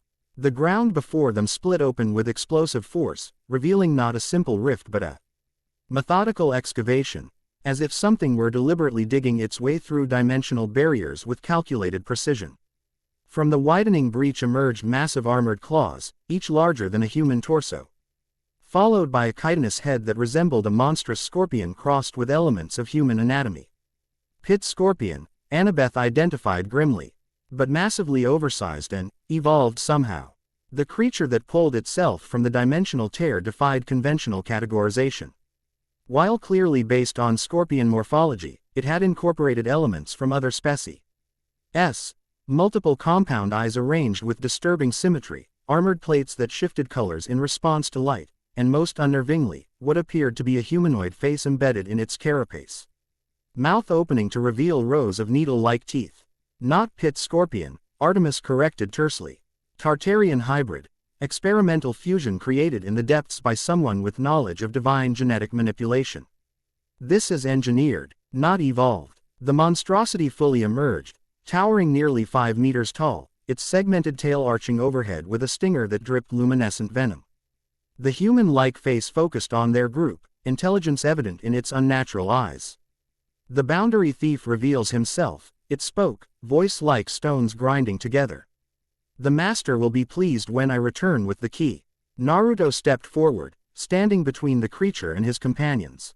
The pendant at his chest pulsed more rapidly, responding to the immediate threat with golden light that leaked between his fingers.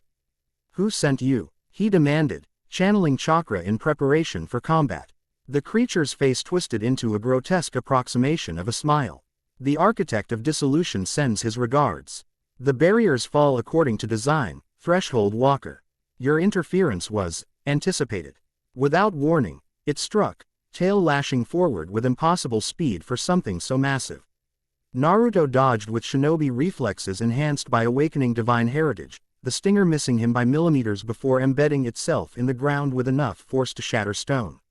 The battle erupted in coordinated chaos.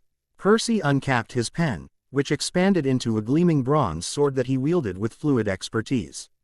Annabeth vanished from visible perception, a Yankee's cap making her invisible as she maneuvered for tactical advantage.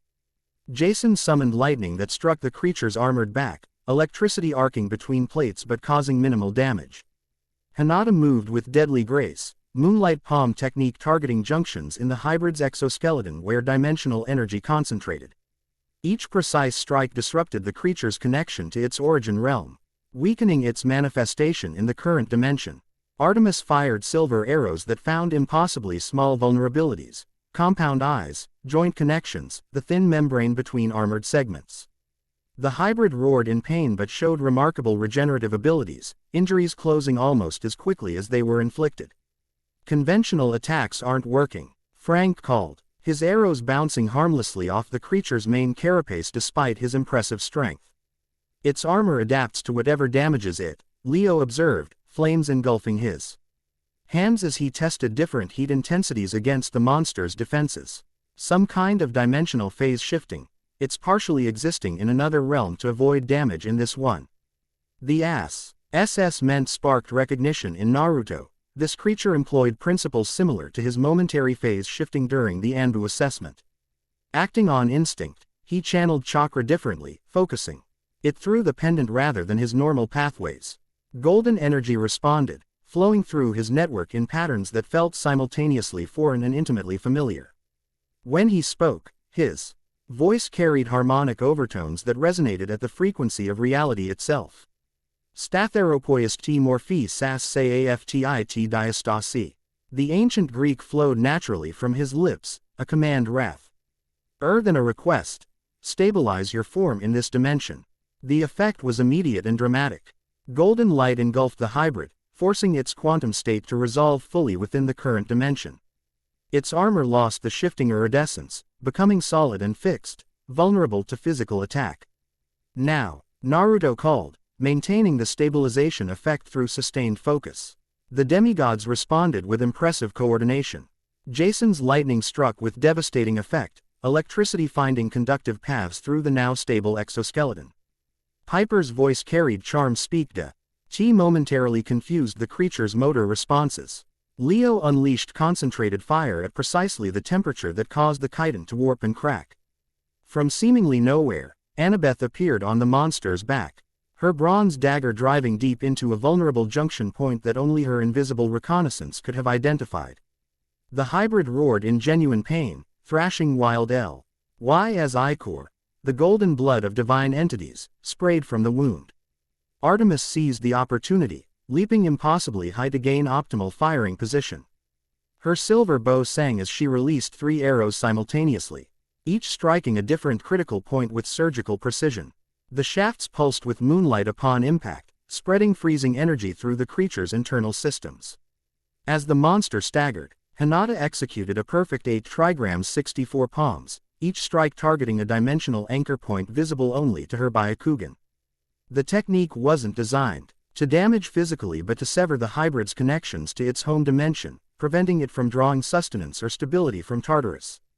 The hybrid collapsed to its segmented knees, multiple systems failing simultaneously under the coordinated assault. The human face contorted with hatred and something like surprise. Impossible, it hissed, ichor leaking from multiple wounds. The Architect calculated all variables. Your cooperation was deemed statistically improbable.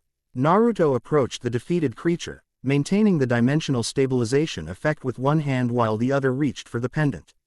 Acting on instinct rather than training, he pressed the cylindrical key against the hybrid's carapace. Return to your maker with a message, he instructed, golden energy flowing from the pendant into the creature's form. The fox god's son stands against the dissolution. The boundaries will be maintained. The hybrid's body began to glow with interior golden light, cracks appearing across its exoskeleton as the pendant's energy rewrote its dimensional coordinates. With a sound like shattering glass combined with a thunderclap, the creature imploded, collapsing inward before vanishing completely, leaving only a scorched circle on the valley floor. Silence fell as the combatants processed what had occurred. The demigods exchanged meaningful glances, reassessing Naruto based on the power he'd demonstrated. Artemis lowered her bow, silver eyes narrow with calculation. That, Percy finally said, breaking the tension, was definitely not covered in standard monster combat training. Did you banish it or destroy it? Annabeth asked, practical concerns overriding philosophical implications. Neither, Naruto answered, studying the pendant with new understanding. I redirected it, sent it back to its creator with its molecular structure reconfigured to carry a message in its very composition. Impressive and slightly terrifying, Leo commented appreciatively. Also, who or what is the architect of dissolution, it mentioned. Artemis's expression darkened. A title I haven't heard in millennia, not since the final days of the Titanomachy. She referred to a specific titan known for designing weapons that could unravel divine constructs at their foundational level. Prometheus, Annabeth suggested, drawing on her extensive mythological knowledge. No, the goddess replied, surprising them with a flash of uncertainty. Prometheus was the architect of foresight. This is someone else, someone whose identity was deliberately obscured in Olympic records. Rachel approached the scorched circle, her movements once again taking on the slightly disjointed quality that preceded prophetic episodes. She knelt, pressing her palm against the blackened earth. The architects are awakening, she murmured, voice distant. Not just dissolution, reformation, transformation, calcification, purification. The 5 who existed before the 12, whose names were struck from history by divine decree. Her eyes glowed briefly, though not with the full prophetic fire of her earlier pronouncement. They work in concert now, their millennia of imprisonment having taught them the value of patience and cooperation. The youngest has been free the longest, moving pieces into position. Artemis paled visibly, a shocking display from a goddess who normally maintained perfect composure. Impossible. The 5 architects were bound beyond the reach of prophecy itself.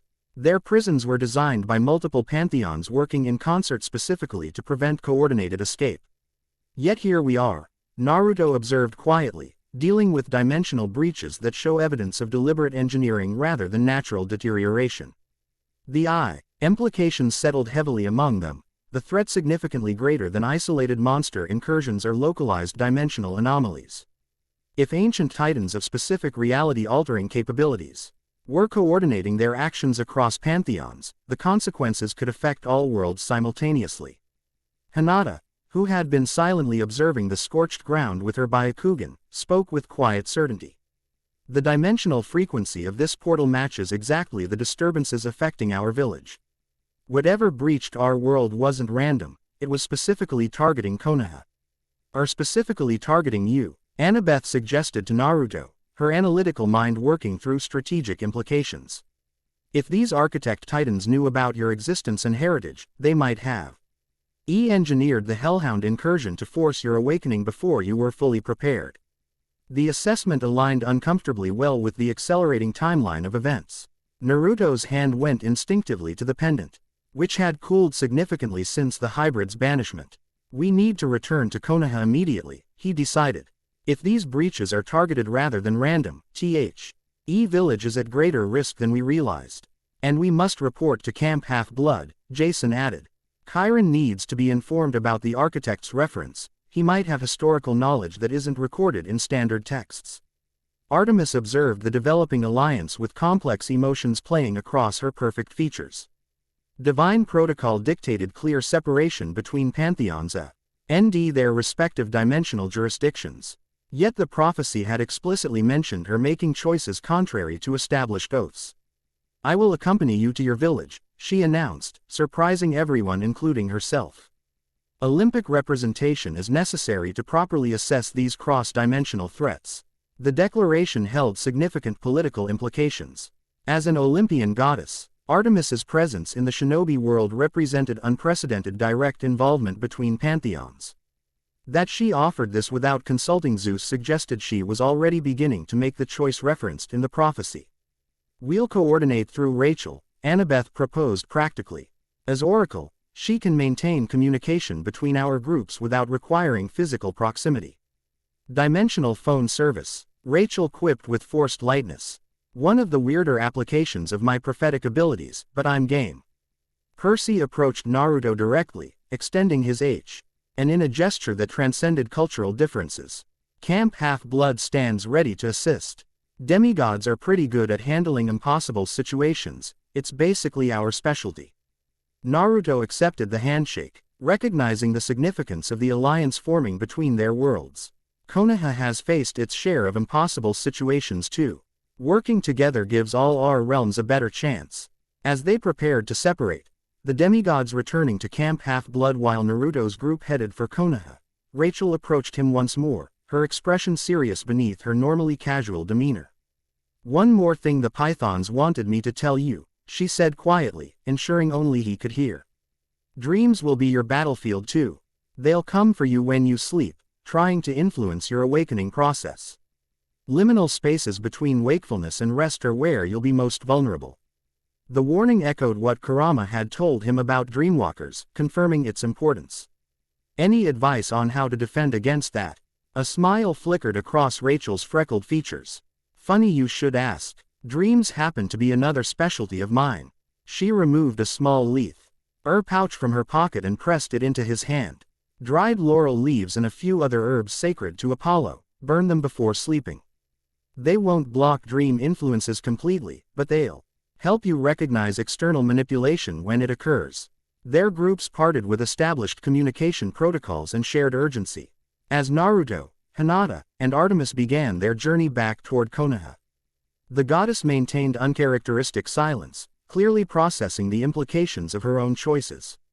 "You're going against conventional Olympic policy," Naruto observed finally, when T. Hei had put several kilometers between themselves and the valley. "Won't Zeus disapprove?" Artemis's silver eyes reflected moonlight despite the midday sun. "My father has grown complacent over millennia of unchallenged rule. The Olympic approach to dimensional governance has become increasingly reactionary rather than preventative." She glanced skyward, as if expecting thunderbolts to respond to her near-heretical statement. When none came, she continued with greater confidence. "The prophecy spoke truth. I must choose. Olympic protocol would demand I either eliminate you as Titan spawn or bring you to Olympus for containment. Neither serves the greater purpose of maintaining dimensional stability. So you're choosing a third option," Hinata observed quietly.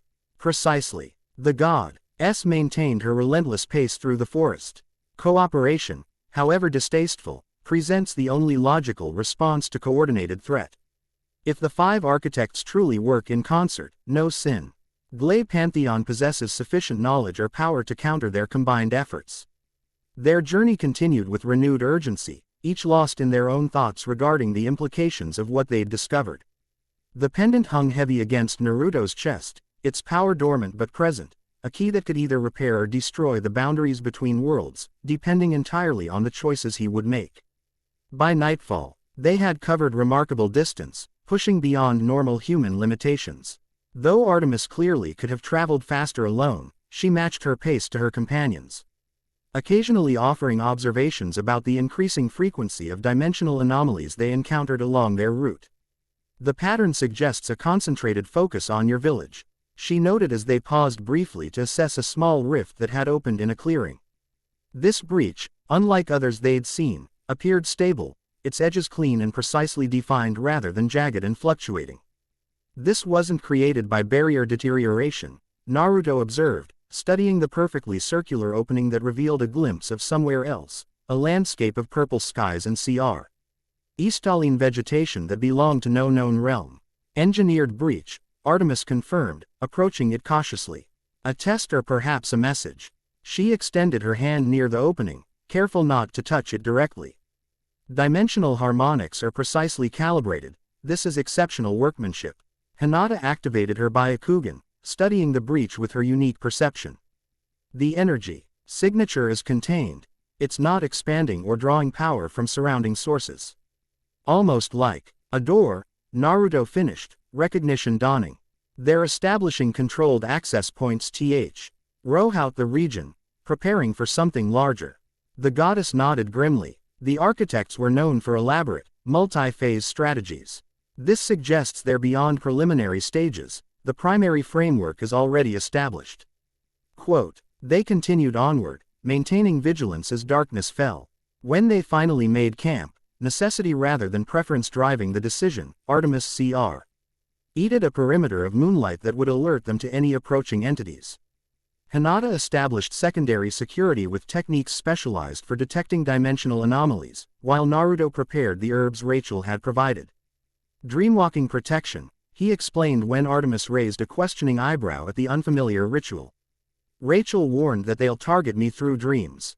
The goddess studied the burning herbs with newfound respect. The oracle possesses greater wisdom than her youthful appearance suggests. Dreams have always been contested territory between pantheons. Zeus maintains only tenuous authority over that domain despite his claims. As the herb smoke created a protective haze around their campsite, Artemis surprised her companions by sharing information that clearly violated standard Olympic secrecy protocols. The 5 architects were unique among titans, she explained, silver eyes reflecting the small campfire.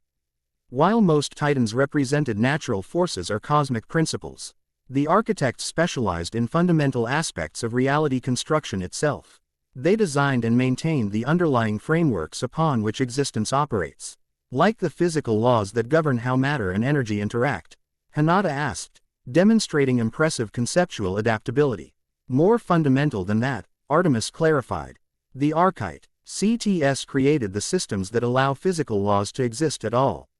They designed the dimensional boundaries, the rules of causality, the principles that determine how energy transforms between states.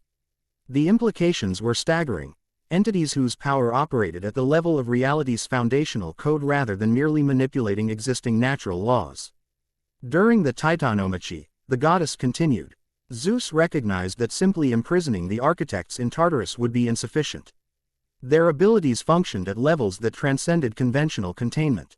So an unprecedented NTED alliance was formed between multiple pantheons, Olympic, Egyptian, Norse, and others, to create specialized prisons that existed partially outside normal reality. And now they're escaping, Naruto concluded grimly. Or being released, Artemis suggested, the possibility clearly disturbing her.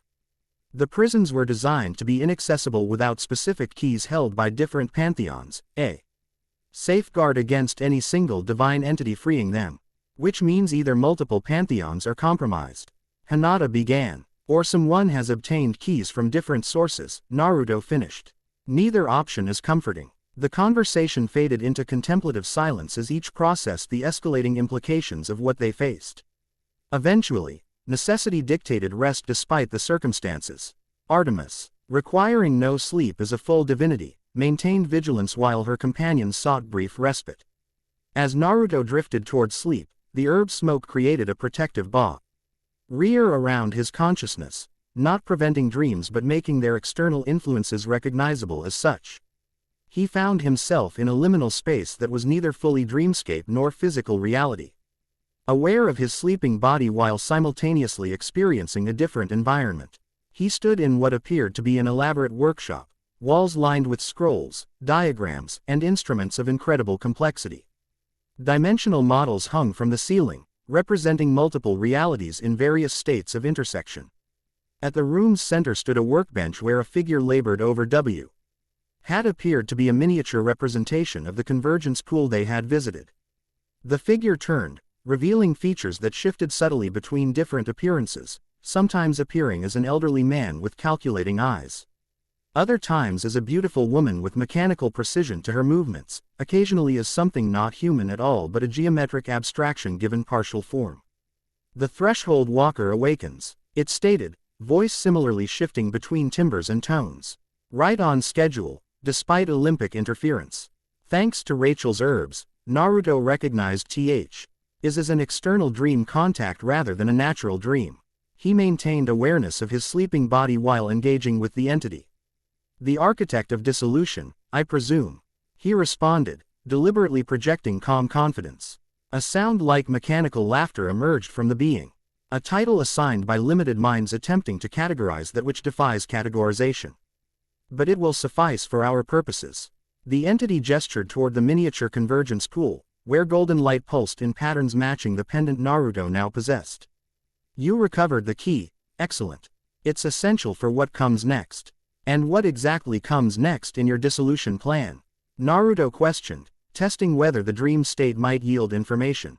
Not dissolution, reconfiguration. The architect adjusted something in the model, causing ripples to spread across multiple interconnected dimensional representations. The current arrangement of realms is inefficient, inequitable.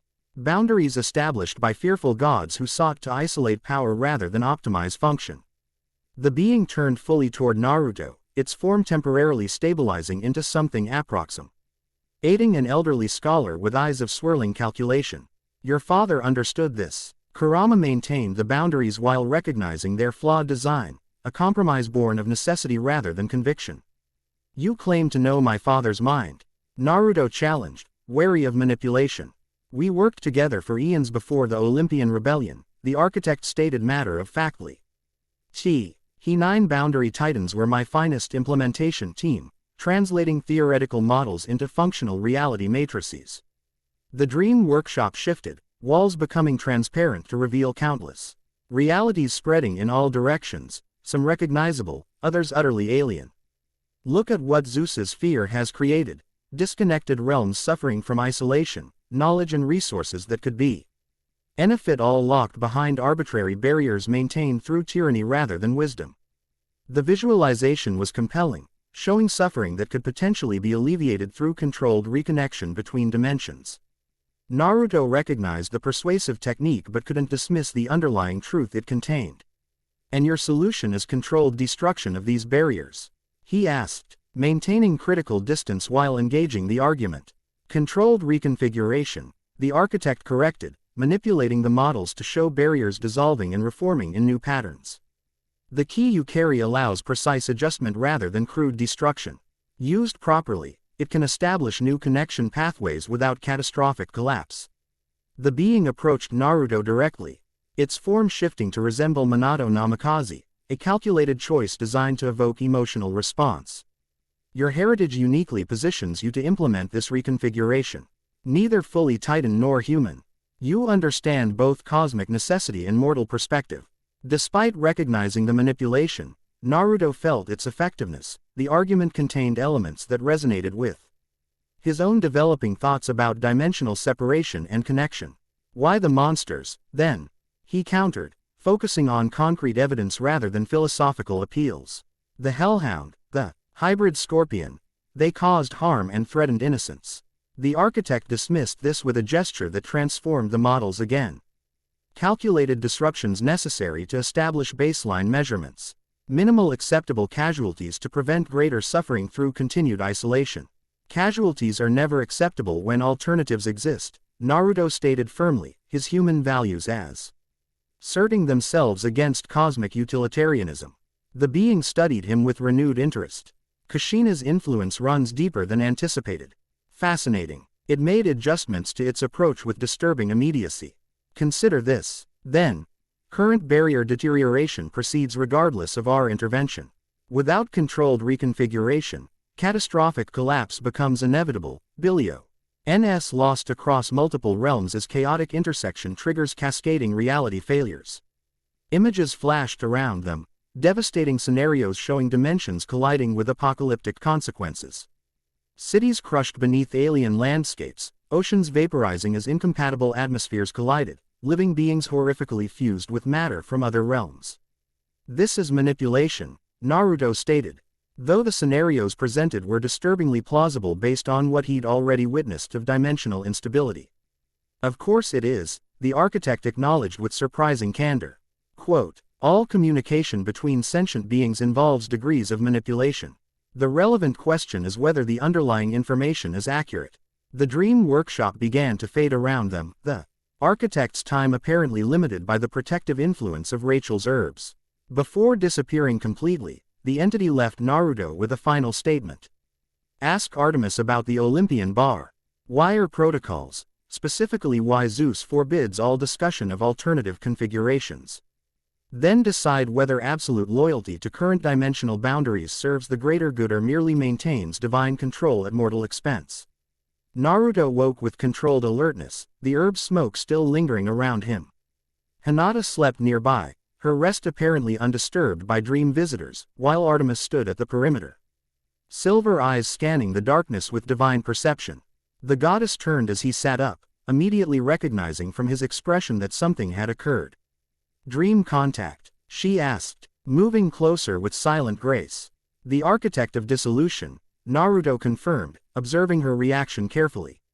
They made compelling arguments for dimensional reconfiguration versus maintaining current barriers. Artemis's perfect features tightened almost imperceptibly. They always were the most persuasive of the titans, reason and logic weaponized more effectively than any physical armament.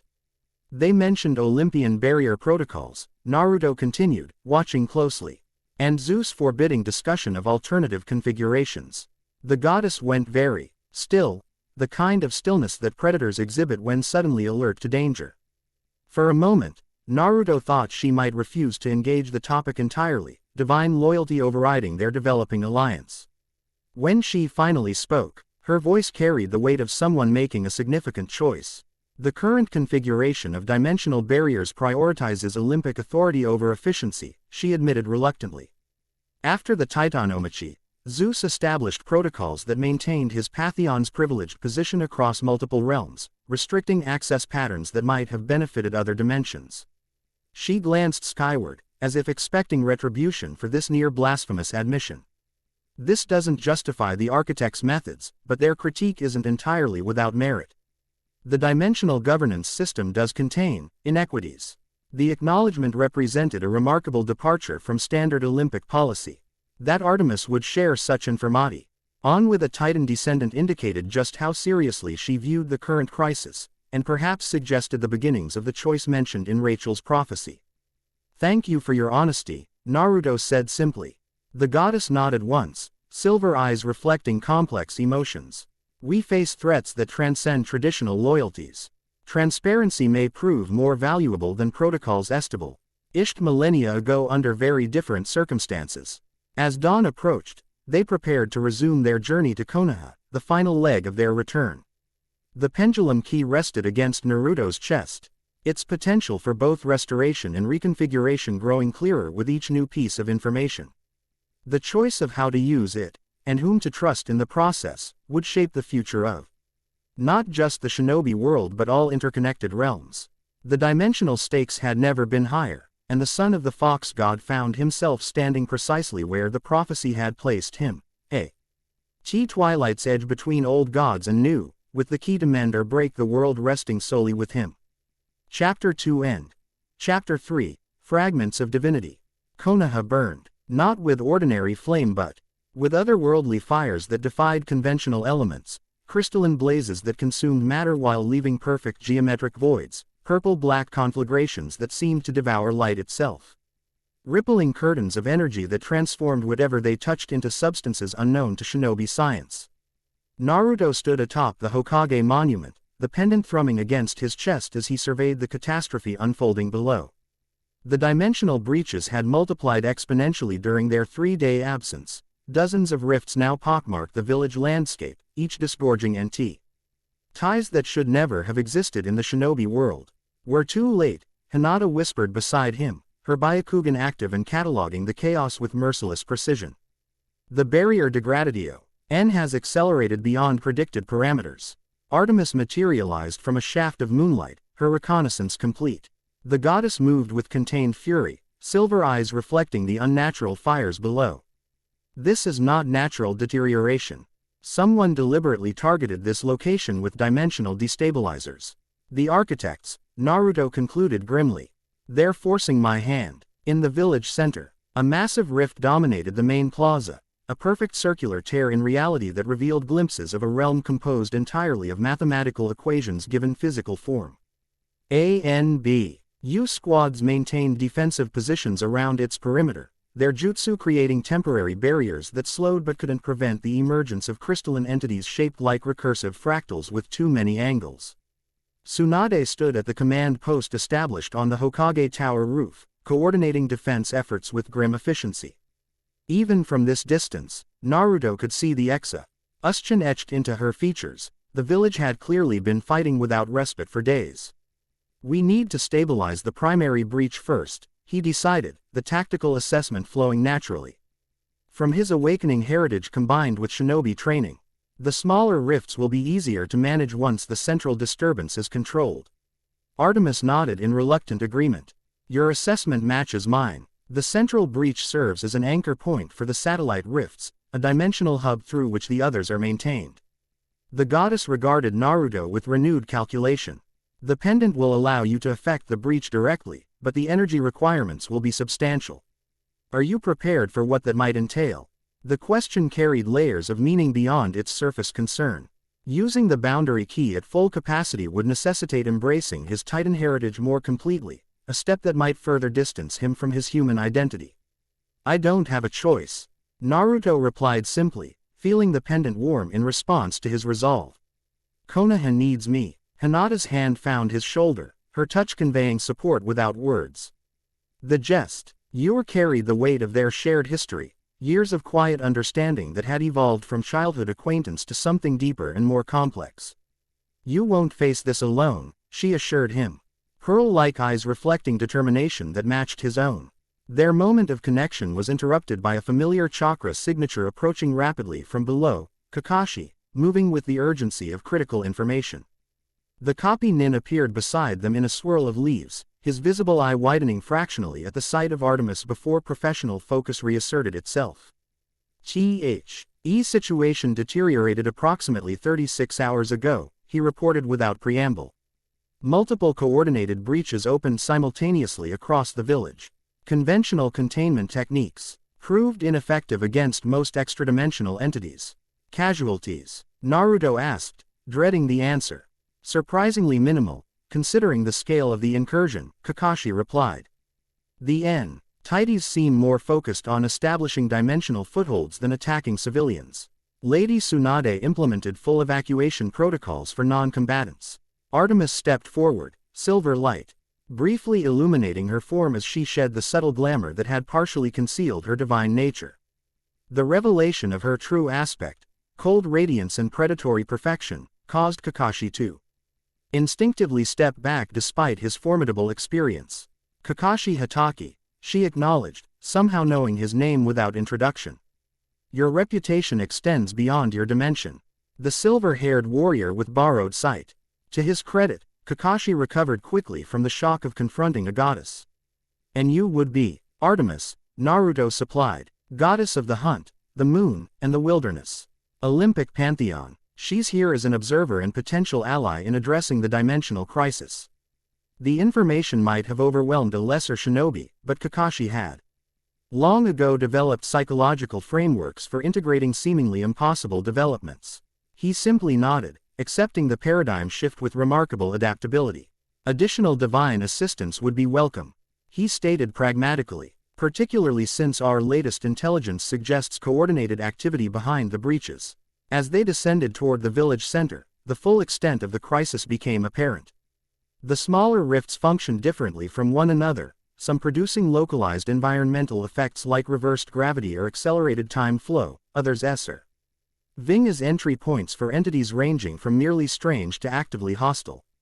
Junin squads had established containment perimeters around each anomaly, employing specialized barrier techniques developed through hasty collaboration between Konoha's Fuinjutsu experts and visiting specialists from other shinobi villages.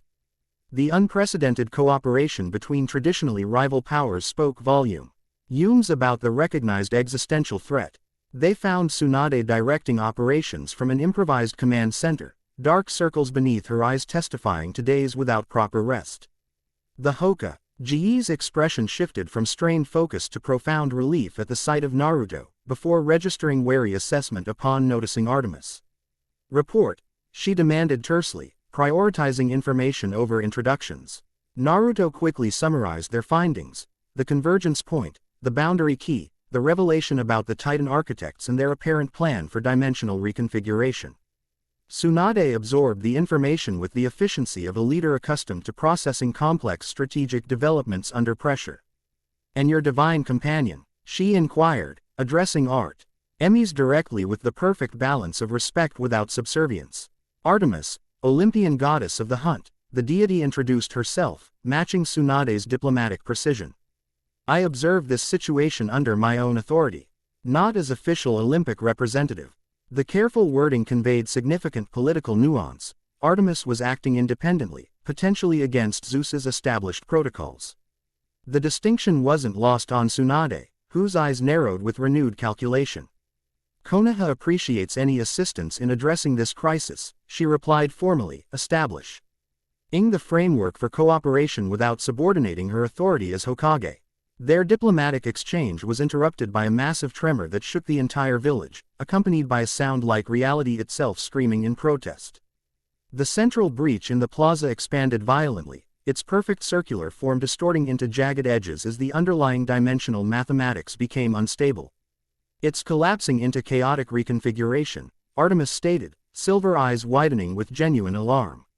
If the breach geometry destabilizes completely, the interdimensional cascade will become irreversible. Naruto felt the pendant grow scalding hot against his chest, resonating with the breach's fluctuations. Knowledge flowed into his awareness, not learned but remembered, as if his DNA heritage were supplying critical information his conscious mind had never acquired. I need to get closer, he decided, already moving toward the plaza. The key can stabilize the breach geometry, but I need direct contact with the dimensional interfaces. Tsunade barked rapid orders, mobilizing specialized squads to create a protected approach corridor. You'll have covering support from all available Junin. What else do you need? Naruto's gaze found Hinata automatically. Someone who can see the dimensional frequencies to guide my adjustments. The breach operates on multiple harmonic levels simultaneously. The Byakugan, Hinata confirmed, moving to his side without hesitation. I can perceive the frequency variations and guide your calibrations. Artemis materialized her silver bow, moonlight arrows forming between her fingers. I will provide suppression fire against anything that emerges during the stabilization process. Olympic weapons affect extra-dimensional entities more effectively than conventional armaments. Their impromptu team moved toward the central breach with coordinated purpose, Anbu and Junin clearing paths through pockets of localized chaos. As they approached the plaza, Naruto observed the true extent of the dimensional damage. Reality itself appeared fractured, visible distortions warping perspective and physics in unpredictable patterns. At the plaza's center, the massive breach pulsed with mathematical intelligence, not random deterioration but an engineered deconstruction of fundamental spatial laws. The opening had expanded to nearly 15 meters in diameter, its edges fluctuating between perfect geometric precision and chaotic dissolution. The breach is becoming self-sustaining, Artemis observed grimly. Once it achieves autonomous function, even your ki won't be sufficient to re-establish boundary integrity. Naruto removed the pendant from beneath his clothing, the cylindrical ki now glowing with intense golden light. That responded to the proximity of the dimensional tier. Inscriptions along its surface shifted continuously, reconfiguring to match the breach's changing parameters. How close do you need to be? Kakashi asked, assessing the tactical approach with experienced eyes. Ideally at the exact center, Naruto replied, studying the chaotic energies with newfound perception. But that would require entering the breach itself. Impossible, Artemis stated flatly. Even with your heritage, unshielded exposure to raw interdimensional flux would destabilize your molecular coherence. Hinata's Byakugan had been active continuously, analyzing the breach with increasing focus. There's a pattern to the fluctuations, a 4-second synchronization point where the edges stabilize briefly before resuming chaotic reconfiguration. If precisely timed, you could approach during that stability window. The tactical implications aligned with Naruto's developing plan. I'll need someone to anchor me physically to this dimension while I extend the ki into the breach. Otherwise, the dimensional currents might pull me through entirely. I'll anchor you, Hinata volunteered immediately, her quiet voice leaving no room for argument. Artemis positioned herself on higher ground, silver bow at full draw as she established line of sight coverage for the entire plaza. Be advised, sentient entities are gathering on the other side, apparently aware of your intentions. Expect resistance once you begin. The warning proved prescient. As Naruto and Hinata approached the breach perimeter, the tear's fluctuations intensified, as if responding defensively to the key's presence. From within the mathematical realm beyond, shapes began to coalesce, geometrically perfect constructs composed of living equations, assembling into offensive formations. Sentient theorems, Artemis called from her elevated position. Mathematical constructs with limited self-awareness. They serve the architect of calcification. The first theorem emerged through the breach, a tetrahedral entity composed of glowing blue equations that rotated around a central axis. It oriented toward Naruto with obvious hostile intent, ITS equations reconfiguring into offensive algorithms. Artemis's arrow struck with unerring precision, the moonlight shaft passing through the construct's geometric form to strike a specific equation at its core. The theorem destabilized instantly, its mathematical coherence collapsing into disorganized variables that dissipated like smoke. Their functional integrity depends on equation continuity, the goddess explained, already targeting the next emergence. Disrupt any primary operational formula and the entire construct fails. More theorems poured through the breach, spherical, dodecahedral, recursive fractal forms that moved with perfect efficiency toward Naruto and Hinata's position. Ambush squads engaged with specialized techniques, but conventional chakra-based attacks proved largely ineffective against entities composed of pure mathematics. The stability window is approaching, Hinata reported, Byakugan tracking the breach's pulsation patterns. 3 seconds. 2. Naruto channeled chakra to his feet, preparing for precise movement. When Hinata signaled, he launched forward with explosive acceleration, crossing the intervening space in a blur that even Junin eyes struggled to track. She matched his movement perfectly, years of coordination allowing seamless synchronization. They reached the breach perimeter exactly as the 4-second stability window initiated. The chaotic edges momentarily resolved into a perfect circle, the mathematical realm beyond briefly achieving harmonic alignment with their current dimension. Now, Hinata confirmed, her hands forming the modified Hyuga stance they had developed during previous missions, gentle step, twin guardian. Blue-white chakra extended from her palms, forming tethering connections that wrapped around Naruto's midsection without restricting his movement. He extended his arm, pendant held before him as he carefully penetrated the dimensional boundary. The sensation defied description, his hand seemingly passing through infinite mathematical variations simultaneously, existence itself becoming questionable at the quantum level. Only the pendant remained solid and certain, its golden light creating a protective field around his extended limb. I need to go deeper, he gritted out, pushing forward despite mounting resistance from the breach itself, which seemed to recognize the potential threat to its expanding instability. Hinata adjusted her stance, chakra tethers extending further as Naruto leaned into the dimensional tear until his entire arm and shoulder had passed beyond conventional reality.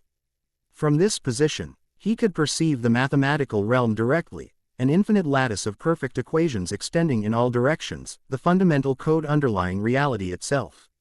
At the breach's exact center, he identified the destabilization point, a deliberate corruption in the dimensional mathematics, a single variable altered to transform stable separation into expanding dissolution. The pendant responded to his recognition, golden light intensifying as inscriptions along its surface aligned with the corrupted equation. Found it, he called back to Hinata, voice distort. Ed by passage through dimensional interfaces. Initiating recalibration. The pendant's cylindrical form rotated in his grasp, sections turning in opposing directions as the inscriptions aligned with the corrupted mathematics. Golden light flowed from the key into the breach's central equation, rewriting the altered variable with the correct value that maintained boundary integrity. The effect was immediate and dramatic. The breach's chaotic fluctuations froze mid-cycle, mathematical corruption suspended as the key's golden energy spread outward in concentric rings.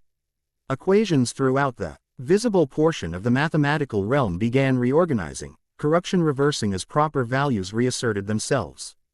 From beyond his perception came a howl of frustrated rage, something intelligent recognizing its sabotage being undone, its careful calculations reversed. The mathematical realm shuddered as if under attack, equations briefly destabilizing before the golden light forced them back into proper configuration. Something's fighting my corrections, Naruto called, feeling tremendous resistance building against the pendant's recalibrations. The architect is directly opposing the key's function. Hinata's voice reached him through their connection, her calm certainty a counterpoint to the chaotic mathematics surrounding him. You're succeeding. The breach is beginning to contract. The satellite rifts throughout the village are already closing in response. The resistance intensified, equations becoming increasingly complex, alternative mathematical frameworks attempting to circumvent the key's corrections. Naruto felt his divine heritage responding instinctively, knowledge flowing from somewhere beyond conscious thought as he adapted to each countermeasure. The theorems are withdrawing, Artemis reported from her position. They recognize imminent boundary restoration. With a final surge of golden energy, the pendant completed its recalibration. The corrupted equation snapped back to its original, stable value, sending harmonizing ripples throughout the mathematical realm. The breach began contracting rapidly, dimensional interfaces realigning as boundary integrity reasserted itself. Hinata pulled Naruto back with precise timing, retrieving him from the breach seconds before it collapsed completely. The dimensional tear sealed itself with a sound like reality sighing in relief, leaving behind only a faint golden afterimage that quickly faded to nothing. For several moments, the plaza remained absolutely silent, shinobi and civilian observers alike processing what they had witnessed. Then cheers erupted spontaneously, relief and celebration replacing the tension that had gripped the village for days. Naruto swayed slightly, the pendant coolly ing against his palm as its active function subsided. The expenditure of energy, both chakra and whatever divine essence flowed through his awakening heritage, had left him momentarily depleted.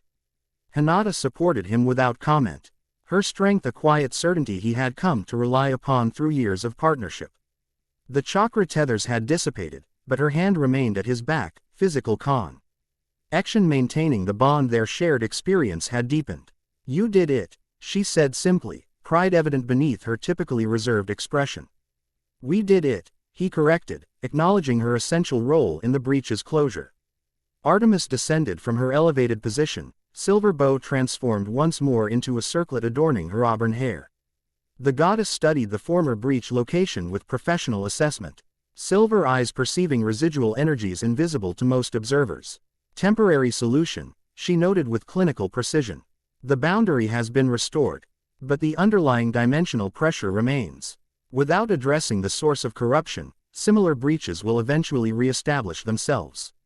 The sobering assessment tempered the celebration, reminding them that they had won a battle rather than the war. Tsunade approached with Kakashi and several senior Junin, her expression balancing gratitude with strategic concern. The satellite rifts have closed throughout the village, she confirmed. Damage assessment and recovery operations are already underway. But I take it this isn't over. Far from it, Naruto replied, the pendant hanging inert against his chest once more. This was a targeted attack, deliberate destabilization rather than natural boundary deterioration. The architects are testing defenses, probing for weaknesses, and gathering data on your response capabilities, Artemis added grimly. Each engagement provides them with additional variables for their calculations. Tsunade absorbed this assessment with the gravity it deserved, already recalibrating strategic priorities. We need comprehensive intelligence on these architects, their capabilities, motivations, potential vulnerabilities.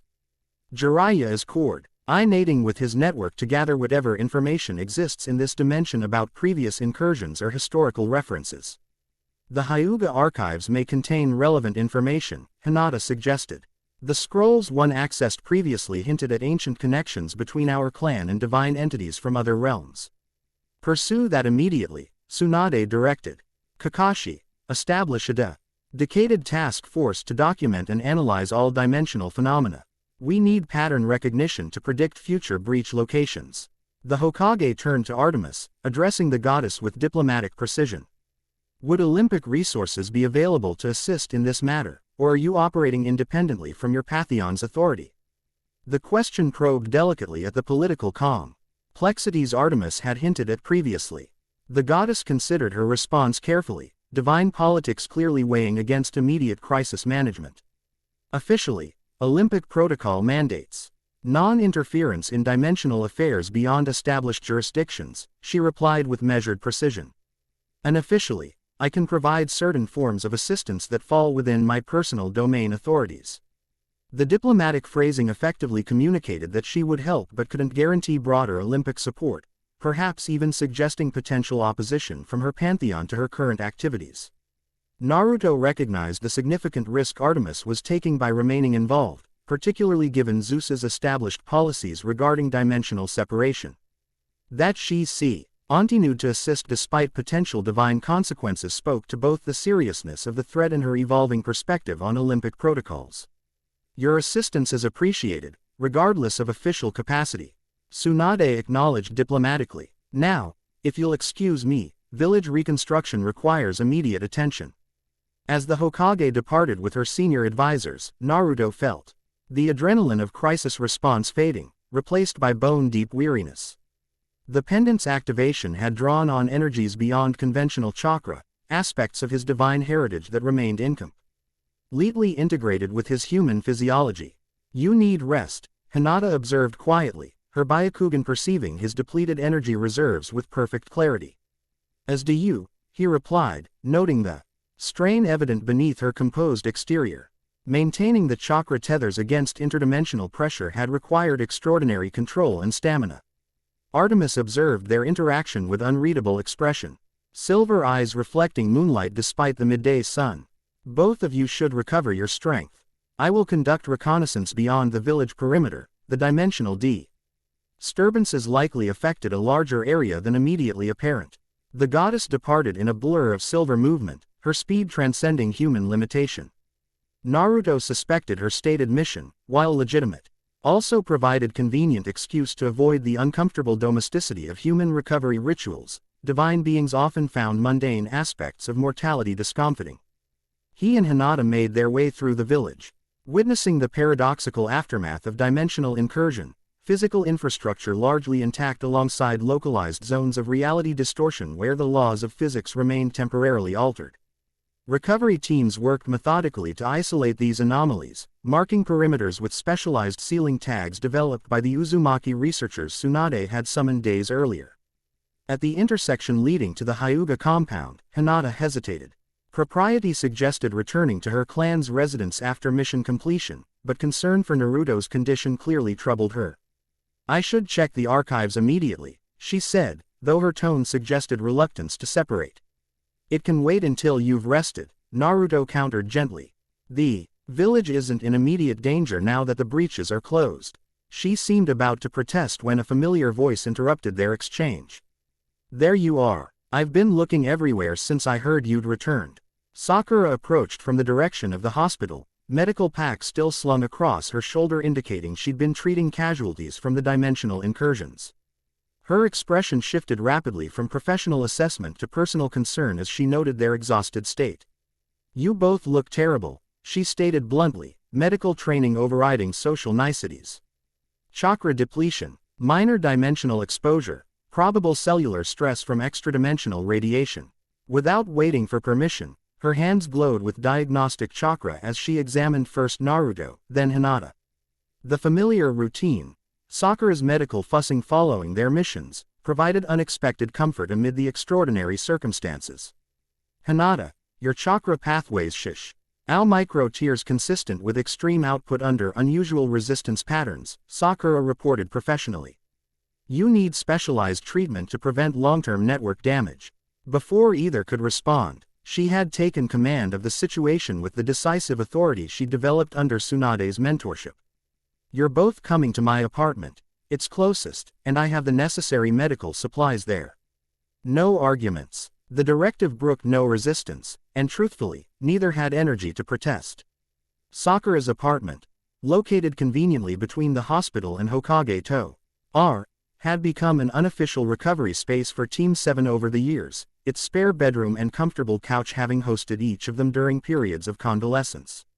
Once inside, Sakura's demeanor softened slightly as she transitioned from emergency medic to concerned friend. Sit, she ordered, gesturing toward the couch.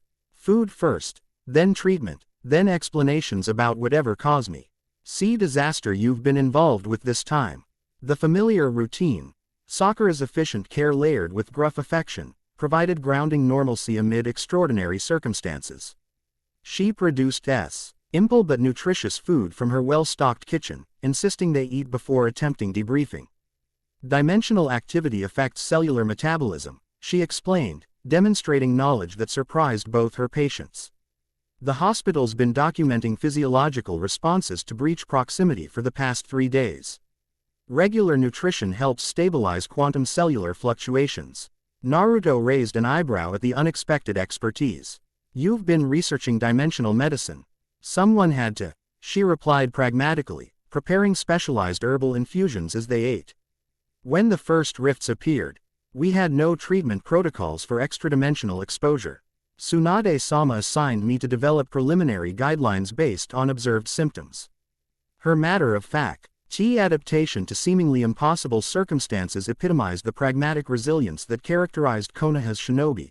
Confronted with reality-bending phenomena, they simply developed new medical protocols and continued functioning. After ensuring they'd eaten adequately, Sakura began more thorough treatment. Her hands glowed with precise medical chakra as she addressed the unique injuries I'd sustained from dimensional exposure. Your chakra network shows unusual reconfiguration patterns, she noted while treating Hinata, professional curiosity evident beneath clinical focus. The saint, rupture around your eyes has developed secondary pathways that enhance dimensional perception. An adaptation to the Byakugan's exposure to interdimensional frequencies, Hinata suggested quietly. Quote, the dojutsu seems to be evolving in response to the current crisis. When Sakura turned her attention to Naruto, her expression shifted to one of profound professional interest. Your cellular structure is changing. Not deterioration or damage, but deliberate reconfiguration at the quantum level. Side effect of awakening heritage, he explained simply, too exhausted for detailed explanation. Sakura accepted this cryptic statement with remarkable equanimity, adjusting her treatment approach without demanding immediate clarification. Whatever's happening appears beneficial rather than harmful, she noted. Your natural regenerative capabilities are incorporating these changes seamlessly. Treatment complete, she finally allowed herself to ask the questions that had clearly been building. Now, would someone please explain why a being of obvious divine nature has been observed on our village rooftops, and why dimensional mathematics briefly became visible in our central plaza? The question confirmed Sakura had witnessed at least portions of the day's events. Naruto and Hinata exchanged glances, silently negotiating how much to share immediately versus after proper rest. Before they could decide, a silver arrow materialized in the center of the apartment, hovering momentarily before transforming into a scrolled message that dropped silently to the floor. Naruto retrieved it cautiously, recognizing Artemis's divine communication method. The scroll unfurled at his touch, elegant script appearing across its surface. Dimensional aftershocks detected in northern quadrant. Another presence moves through forests beyond village perimeter, divine resonance but unfamiliar signature. Investigating further. Remain vigilant. Divine messaging arrows, Sakura observed dryly. Because conventional communication methods would be too straightforward, apparently. Her sardonic comment broke the tension, eliciting tired smiles from both Naruto and Hinata. With diplomat, I see precision worthy of her apprenticeship under Tsunade, Sakura recognized their need for recovery before detailed debriefing. Rest first, cosmic explanations later, she decided, medical authority overriding curiosity. The spare bedroom is prepared, and the couch is comfortable enough for temporary recovery. An awkward moment followed as they realized the implicit sleeping arrangement suggestion, one bedroom between two guests. Before the situation could become uncomfortable, Hinata spoke with quiet certainty. I should return to the compound to begin researching the archives, she stated, rising despite obvious fatigue. My clan will be expecting report, and the historical information could prove critical. Naruto recognized her motivation extended beyond stated reasons. Hyuga prepare. Piety regarding unmarried men and women sharing accommodations remained traditionally conservative, despite the clan's gradual modernization under her influence. I'll escort you, he offered automatically. Ingrained protective instincts asserting themselves despite his exhaustion.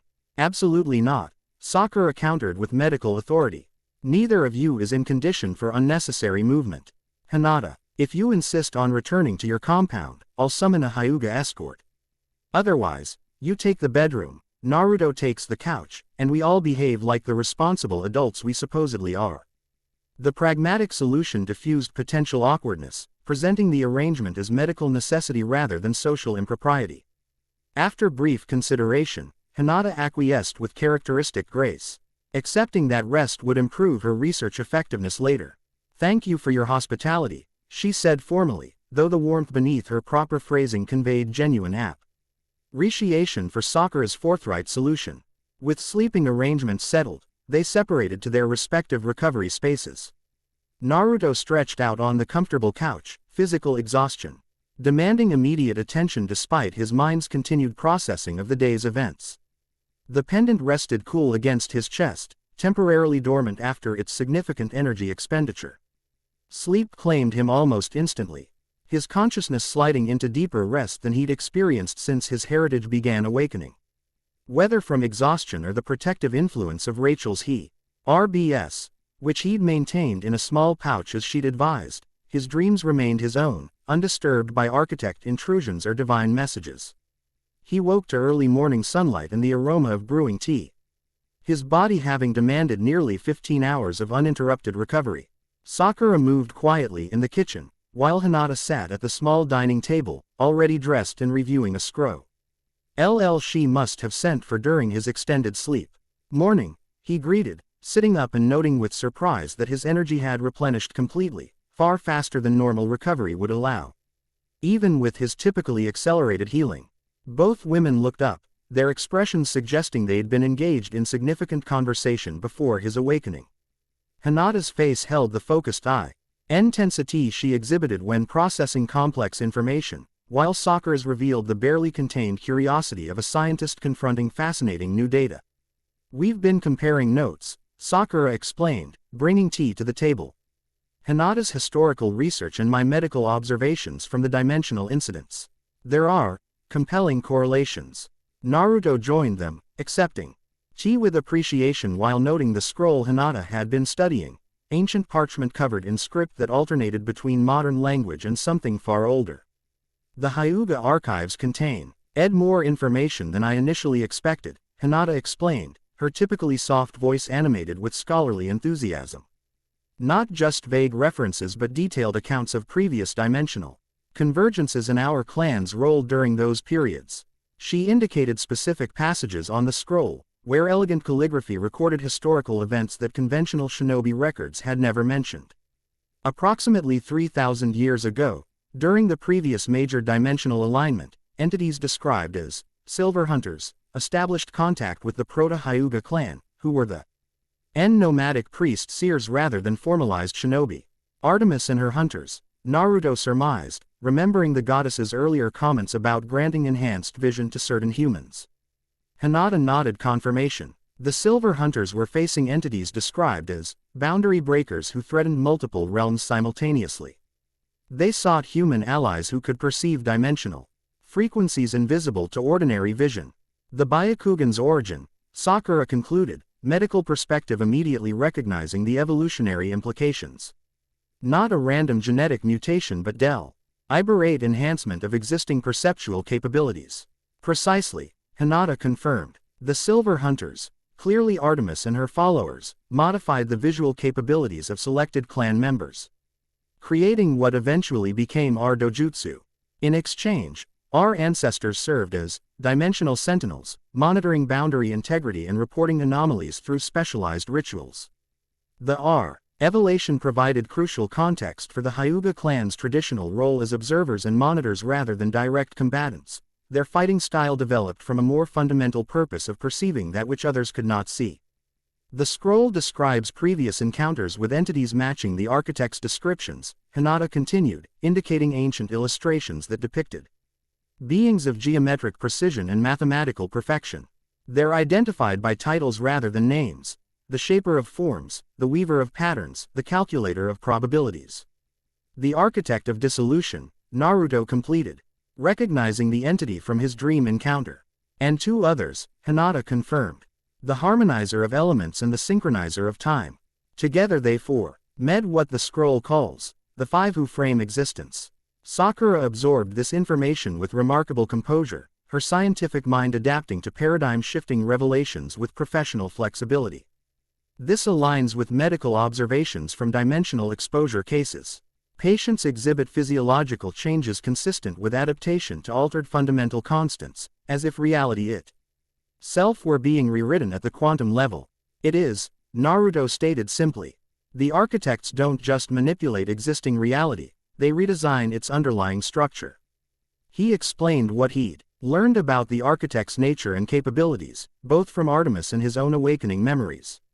The pendant rested against his chest as he spoke, occasionally warming in response to specific topics as if confirming or emphasizing certain points. So these Titan architects created the fundamental frameworks of reality itself, Sakura summarized, her analytical mind organizing the information efficiently. Zeus imprisoned them after the Titanomachi to maintain Olympic control over dimensional boundaries. Now they're escaping or being released, and attempting to reconfigure reality according to their original designs. That's the simplified version, yes, Naruto acknowledged, impressed by her quick comprehension of concepts that had taken him days to process. Hinata returned to the historical scroll, focusing on a section she hadn't yet shared. According to our records, the previous dimensional crisis was resolved through cooperation between divine forces and human intermediaries, specifically individuals who could exist in multiple dimensional states simultaneously. Her pearl-like eyes met Naruto's directly. The scroll describes a golden bridge walker, who could translate divine authority into human implementation, someone of mixed heritage who stood between realms. The description so perfectly matched his current role that coincidence seemed impossible. 8. The historical account documented a predecessor with similar heritage, or the cyclical nature of dimensional alignments created recurring patterns that manifested similar solutions across millennia. Their discussion was interrupted by a distinctive chakra signature approaching the apartment, Shizune, moving with the urgency of official business. Her polite but insistent knock confirmed the non-emergency but high-priority nature of her visit. Sakura admitted her mentor's assistant, who acknowledged their gathering with professional brevity before delivering her message. Lady Tsunade Rec. STS your immediate presence at the Hokage Tower. A diplomatic delegation has arrived from Kumogakure, specifically requesting consultation regarding dimensional anomalies affecting their village. Information suggested the crisis extended beyond Konoha's boundaries, affecting other shinobi nations as predicted. More surprising was Kumo's decision to seek cooperative assistance rather than the situation independently. The proudly self-sufficient Lightning Nation rarely acknowledged external expertise. We'll come immediately, Naruto confirmed, exchanging significant glances with his companions. Whatever had prompted Kumo's unprecedented outreach must be serious indeed. They prepared quickly, Sakura insisting on a final medical assessment before clearing them for duty. Satisfied with their recovery, she accompanied them to the Hokage Tower, her medical expertise potentially relevant to the diplomatic discussion. Konoha had begun returning to normal function despite lingering evidence of dimensional incursions. Reconstruction crews worked efficiently throughout the village, while specialized sealing teams addressed areas where reality remained partially distorted. Izens had returned from evacuation shelters, the marketplace resuming operation with characteristic resilience. At the Hokage Tower, they were directed to the primary diplomatic reception room rather than Tsunade's office, a space reserved for formal international negotiations. The protocol suggested this meeting carried significant political weight beyond the immediate dimensional concerns. Inside, they found Tsunade engaged in careful diplomatic exchange with 3 representatives from Kumogakure. 2 were immediately recognizable: Darui, the Raikage's right-hand man, and Kumo's leading censor-type shinobi. The third delegate, however, commanded Naruto's immediate attention. Yugito Ni stood with characteristic poise, her blonde hair pulled back in a practical tail that emphasized striking features. As the two-tails Jinchuriki, she carried herself with the contained power and subtle wariness common to those who housed Biju, a habitual awareness of both external threats and internal balance. Her eyes, darker than Naruto remembered from their brief encounter during previous diplomatic exchanges, fixed on him with immediate recognition. Something passed between them, Jinchuriki AC. Acknowledging Jinchuriki, a silent communication that transcended conventional interaction. Perfect timing, Tsunade acknowledged their arrival without interrupting diplomatic rhythm. As I was explaining to our Kumo colleagues, Naruto has developed specialized knowledge regarding the dimensional phenomena affecting both our villages. Darui inclined his head respectfully, his normally languid demeanor tightened with uncharacteristic tension. Kumogakure has experienced 17 confirmed dimensional breaches in the past week, each progressively larger and more destabilizing. Conventional containment techniques have proven largely ineffective. Similar to our experience, Tsunade confirmed, establishing common ground before addressing potential solutions. We've recently developed or effective countermeasures through specialized research. The careful phrasing avoided direct mention of divine intervention or Naruto's awakening heritage, details that would unnecessarily complicate international relations already strained by the unprecedented crisis. C stepped forward, his sensor's precision evident in his structured reporting. Our most recent breach demonstrates characteristics unlike previous incidents, a stable, controlled opening rather than chaotic deterioration. Something emerged that specifically targeted Yugito. All attention shifted to the female Jinchuriki, who met their collective gaze with composed dignity. The entity addressed me by name, but not as Yugito ni. It called me, daughter of Matabi, flame of boundaries, and spoke in a language I understood despite never having studied it. The revelation sent ripples of significant implication through the room. Matabi, the two tails, being referenced as flame of boundaries, suggested connections to dimensional frameworks similar to Kurama's role as boundary titan. What exactly did this entity want? Naruto asked, instinctively stepping closer to Yugito, one Jinchuriki offering subtle support to another facing unprecedented complications to their already complex existence. Information, primarily, she replied, her voice carrying the distinctive Kumo accent that somehow enhanced rather than diminished her natural authority. It questioned me about awakening memories and heritage recollection, as if expecting me to have experienced something specific. Her dark eyes fixed on Naruto with penetrating assessment. When I failed to provide whatever it sought, the entity stated that the fox child must have progressed further, and that it would seek the more advanced vessel instead. The implications hung heavy in the diplomatically charged air. Whatever had contacted Yugito clearly knew about Naruto's awakening heritage and considered the Two Tails Jinchuriki potentially subject to similar transformation. The entity retreated voluntarily. Tsunade questioned, focusing on practical security concerns rather than metaphysical implications. Darui nodded confirmation, withdrew into the breach, which then sealed itself with unnatural precision. Our barrier teams reported no resistance to containment. It simply departed once it completed its information gathering. Naruto felt the pendant warm against his chest, responding to the discussion of controlled breaches and specifically to mentions of Matabi. Knowledge surfaced from his awakening heritage, not fully for memories but fragmented awareness that provided crucial context. The Two Tails isn't just a chakra entity, he stated with quiet certainty. Like Kurama, Matabi has connections to dimensional boundaries, specifically transitions between states of matter and energy. Yugito's composed expression faltered briefly, surprise breaking through professional diplomatic demeanor. That aligns with certain experiences have had during full synchronization with the Two Tails. Perceptions of reality that transcend conventional physics, particularly regarding transformation between different energy states.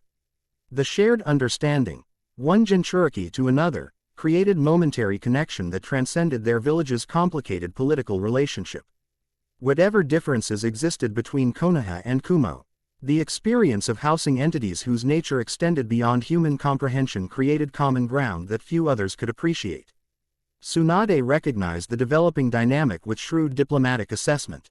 Perhaps direct consultation between our respective Jinchuriki would prove beneficial in addressing these phenomena. Specialized knowledge exchange without full delegation presence. The suggestion elegantly created space for Naruto and Yugito to communicate more freely without the constraints of formal diplomatic protocol. Darui and C exchanged glances, silent Why evaluating potential security concerns against intelligence benefits?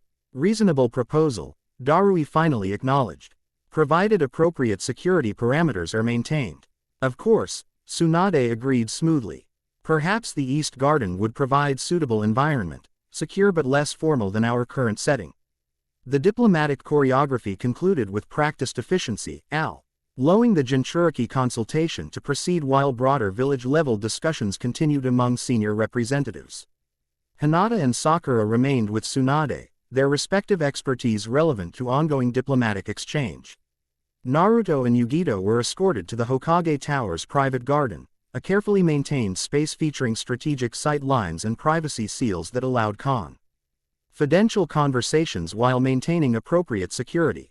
Their Anbu escorts positioned themselves discreetly at the perimeter, providing protection without direct surveillance. Once relative privacy was established, Yugito's formal diplomatic demeanor shifted subtly, not disappearing entirely but softening into something more authentic. Her posture remained composed but lost some of its performative precision. So, she began directly, dark eyes studying him with enhanced perception that likely came from her Biju's sensory capabilities. You've discovered something significant about the nature of what we contain. Naruto appreciated her straightforward approach, refreshing after days of carefully navigated divine politics and interdimensional diplomacy. The Biju aren't what we've been told they are, he confirmed. They're fragments of much older entities with connections to dimensional boundaries and foundational reality frameworks. Titans, she stated rather than asked, surprising him with her apparent foreknowledge. Matabi has been communicative recently, in ways unlike our previous interactions. Sharing memories that don't align with established shinobi history regarding the Biju's origins. The revelation that she had experienced similar awakening of hidden knowledge confirmed his developing theory. All Jinchuriki potentially carried heritage beyond conventional understanding. Though his connection to Kurama had apparently progressed further than others. The dimensional barriers are failing by design, not accident, he explained, sharing in format. Ion that went beyond what had been disclosed in the formal diplomatic exchange. Entities called the Architects, primordial titans who established reality's foundational frameworks, are attempting to reconfigure the boundaries between dimensions. Yugito absorbed this with remarkable composure, processing paradigm-shifting information with the adaptability characteristic of experienced shinobi. Dr. Biju, or whatever they truly are, represent essential components in maintaining these boundaries. Exactly, Naruto confirmed. Kurama, the Nine Tails, was originally a boundary titan responsible for maintaining ordered separation between realms. I suspect Matabi held similar responsibility specifically regarding transformation boundaries, the thresholds where energy changes state or form. The pendant warmed against his chest as he spoke, responding to the discussion of dimensional frameworks. Yugito's eyes tracked the subtle golden illumination visible through his clothing, her and Hank. Ed perception clearly detecting the artifact's resonance. You possess a key, she observed with quiet certainty. That's what the entity sought when it questioned me, whether Matabi had provided access to a similar implement. Her insight confirmed the coordinated nature of the dimensional incursions, targeted approaches to specific Jinchuriki based on their Biju's original nature. The entity contacting Yugito had clearly expected her to have undergone transformation similar to Naruto's awakening. Have you experienced changes in your connection to the two tails? He asked, genuine concern tempering his information gathering. The awakening process had been disorienting even with preparation and support. Facing it without context would prove significantly more challenging. Subtle alterations, she acknowledged, unconsciously touching her sternum where the Biju seal was located. Increased communication, fragmented memories that don't belong to me, occasional manifestations of abilities beyond standard Jinchuriki parameters. She demonstrated by extending her hand, palm upward. Blue-white flame appeared above her skin, not chakra as conventionally understood but something purer, more fundamental. The fire neither consumed oxygen nor produced heat in the traditional sense, instead existing as perfect expression of energy transformation principles. Transition flame, she identified it. The term emerging naturally despite no formal training in such concepts. Matabi called it, the fire that changes states without destruction, a fundamental force that facilitates red transformation between different forms of existence. Naruto recognized the philosophical correlation to his own foxfire manifestations, different expressions of boundary authority corresponding to their respective Biju's original domains.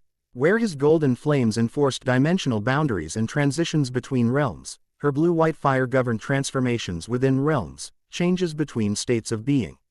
They're trying to recruit us, he realized, connecting multiple incidents into coherent pattern. The architects are approaching Jinchuriki because we represent potential AC. Sess points to boundary authorities they once controlled. Yugito extinguished the transition flame with a subtle gesture, her expression thoughtful. Recruitment implies choice. The entity that approached me seemed evaluative rather than coercive, testing readiness or receptivity rather than demanding compliance. The observation aligned with his own experience during the dream contact. The architect of dissolution had presented arguments and perspective rather than commands, appealing to reason instead of forcing obedience. They need willing participation, Naruto theorized, remembering G fragments from his awakening knowledge. Boundary authorities can't be fully exercised through coercion, they require conscious alignment between wielder and principle. Their discussion was interrupted by subtle shift in the garden's atmosphere, a cooling of ambient temperature and silvery illumination that preceded Artemis's materialization from moonlight. The goddess appeared with characteristic silent grace, acknowledging Yugito's presence with evaluative interest. The cat's daughter, she identified the Kumo Jinchuriki with ancient terminology. Matabi's vessel awakens ahead of schedule, interesting development. To her credit, Yugito maintained remarkable composure when confronted with obvious divinity.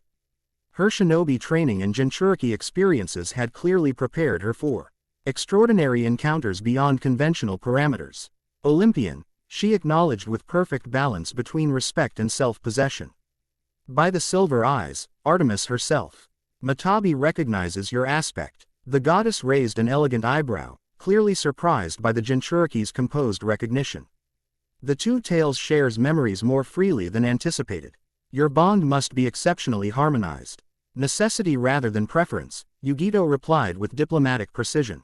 Kumogakure's Jinchuriki training emphasizes synchronized access to Biju capabilities. Complete harmony achieves optimal tactical implementation. The formal phrasing concealed deeper truth that Naruto recognized from his own experience, beyond practical combat advantages, true synchronization Ith1's Biju created profound connection that transcended mere weaponization.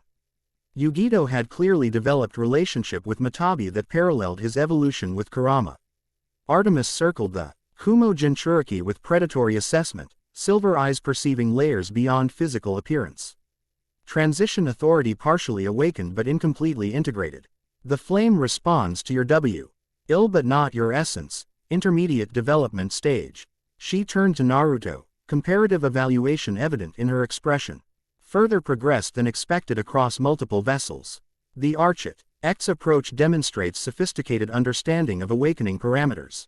You've completed your reconnaissance, Naruto inquired, redirecting conversation from Yugito's evaluation to practical intelligence. The goddess nodded, silver light briefly illuminating her auburn hair. Northern quadrant contained 3 stabilized micro-breaches, precision implementations rather than degradation outcomes. Observation portals, essentially, allowing monitoring of your dimension from elsewhere. Surveillance preceding direct engagement, Yugito concluded with shinobi tactical assessment. Dart approach when preparing coordinated operation in unfamiliar territory. Artemis regarded the female Jinchuriki with newfound interest, apparently reassessing initial impressions. Your strategic perception transcends typical human limitations. Perhaps Matabi selected more carefully than I assumed. Before Yugito could respond to the ambiguous compliment, a tremendous crack split the air, not sound but reality itself fracturing. The garden's eastern boundary distorted visibly, space folding inward before tearing open to reveal absolute darkness beyond. Unlike previous breaches they'd encountered, this rift opened with controlled precision, perfect circular form with stable edges that suggested deliberate creation rather than boundary failure. From within the dimensional opening emerged a figure that defied conventional description. Humanoid in basic conformation but composed of perfectly aligned geometric patterns, the entity stood approximately 2 meters tall, its form continuously reconfiguring while maintaining overall coherence. Where a human would have a face, mathematical equations rotated in 3-dimensional projection, forming expressions through formula configurations rather than conventional features. Architect of calcification, Artemis identified immediately, materializing her silver bow with fluid motion. mathematical embodiment aspect rather than primary manifestation. The entity oriented toward them, equations shifting to create the impression of focused attention despite lacking conventional sensory organs. When it spoke, the sound emerged not from specific location but from reality itself around them, mathematics translated into comprehensible language. The fox child and the flame bearer, conversing with Olympic interference. Anticipate. D probability. 78.3% within acceptable variance parameters. The mathematical patterns shifted, creating impression of evaluative assessment. Awakening progression proceeds according to calculated trajectories despite containment efforts. Quote, Naruto felt the pendant heat against his skin, responding to the Titan's presence with defensive energy. Beside him, Yugito shifted subtly into combat stance. Blue-white flame manifesting around her fingers without conscious command. What do you want? Naruto demanded, hand moving to the cylindrical key but not yet activating it. The entity's equations, rearranged into what might have been considered amusement in a conventional being. Direct inquiry, refreshing efficiency. Primary objective, evaluation of boundary authority reintegration progress. Secondary objective, invitation to witness demonstration of framework recalibration implementation. You're planning a major breach, Artemis interpreted, silver arrow materializing between her fingers as she drew her bow to full extension. This appearance is merely prelude to larger incursion. Not incursion, restoration, the entity corrected, mathematical patterns briefly displaying Historica. L configurations that suggested original dimensional arrangements. Demonstration zone has been prepared. Attendance is requested but not required. Observation will occur regardless of physical presence. The cryptic statement carried ominous implications. Whatever the architects planned would proceed with or without their participation. The invitation served purposes beyond literal attendance. Where and when is this demonstration? Naruto questioned, attempting to extract actionable intelligence from the deliberately obtuse entity. Coordinates embedded in quantum resonance patterns accessible through boundary authorities.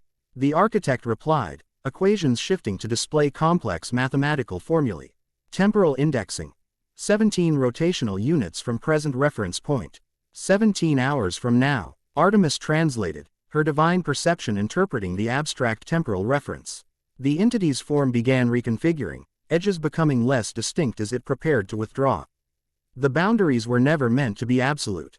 Segregation serves Olympic control rather than multiversal optimization. Remember this when witnessing the demonstration. With that final statement, the architect collapsed inward, its geometric form folding through impossible dimensions before disappearing completely.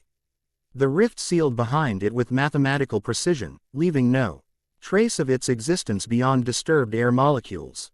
For several moments, the garden remained absolutely silent as they processed the encounter's implications. Yugito recovered first, tactical SS meant overriding metaphysical considerations. This wasn't just information gathering, she observed with quiet certainty. The entity wanted us to know about the coming demonstration, specifically W. Anti-Jinchuriki awareness of whatever they're planning. Recruitment continuation, Naruto agreed, the pendant cooling against his chest as the immediate divine presence receded. They're showcasing G capabilities to convince us their approach is superior to current dimensional arrangements. Artemis lowered her bow, which transformed back into its silver circlet form as she absorbed tactical implications. The architects rarely act without multiple layered purposes. This demonstration likely serves both as proof of concept and strategic advancement of their larger reconfiguration agenda. We need to inform Tsunade immediately, Naruto decided, and establish communication with Camp Half-Blood. If this demonstration occurs at the scale suggested, multiple pantheons will need coordination to respond effectively. I must report to Darui and the Raikage, Yugito stated simultaneously, diplomatic responsibility briefly reasserting itself. Kumogakure must prepare defensive measures regardless of demonstration location. As they turned to implement these necessary protocols, Artemis caught Naruto's arm with uncharacteristic urgency. The goddess's silver eyes reflected complex calculation beneath her usual aloof exterior. Consider carefully what we witnessed, she advised, voice pitched for his hearing alone. The architect made specific reference to boundaries, never meant to be absolute, and segregation serving Olympic control rather than multiversal optimization. Manipulation tactics. Naruto responded, though uncertainty colored his assertion. Appealing to Ind, appendants and greater good to advance their agenda. Perhaps, Artemis acknowledged, releasing his arm. Or perhaps partial truth deliberately suppressed in Olympic historical records. Even gods can revise history to serve their purposes. Quote, the goddess's near heretical statement, questioning Olympic historical accuracy and by extension Zeus's authority, represented significant evolution from her earlier adherence to divine protocols. That she would voice such thoughts aloud, even privately, suggested profound reassessment of previously unquestioned loyalties. Before he could respond, she had disappeared in a shimmer of moonlight. Presumably to conduct independent reconnaissance regarding the coming demonstration. Her departure left Naruto and Yugito to return to their respective diplomatie. See delegations with urgent intelligence that would reshape strategic priorities across multiple realms. As they walked back toward the Hokage Tower, Yugito spoke with quiet certainty that transcended their limited prior interaction. Whatever they're demonstrating tomorrow, it's designed specifically for us, for Jinchuriki perception. They want us to witness something others can't properly understand. The assessment aligned with Naruto's developing intuition.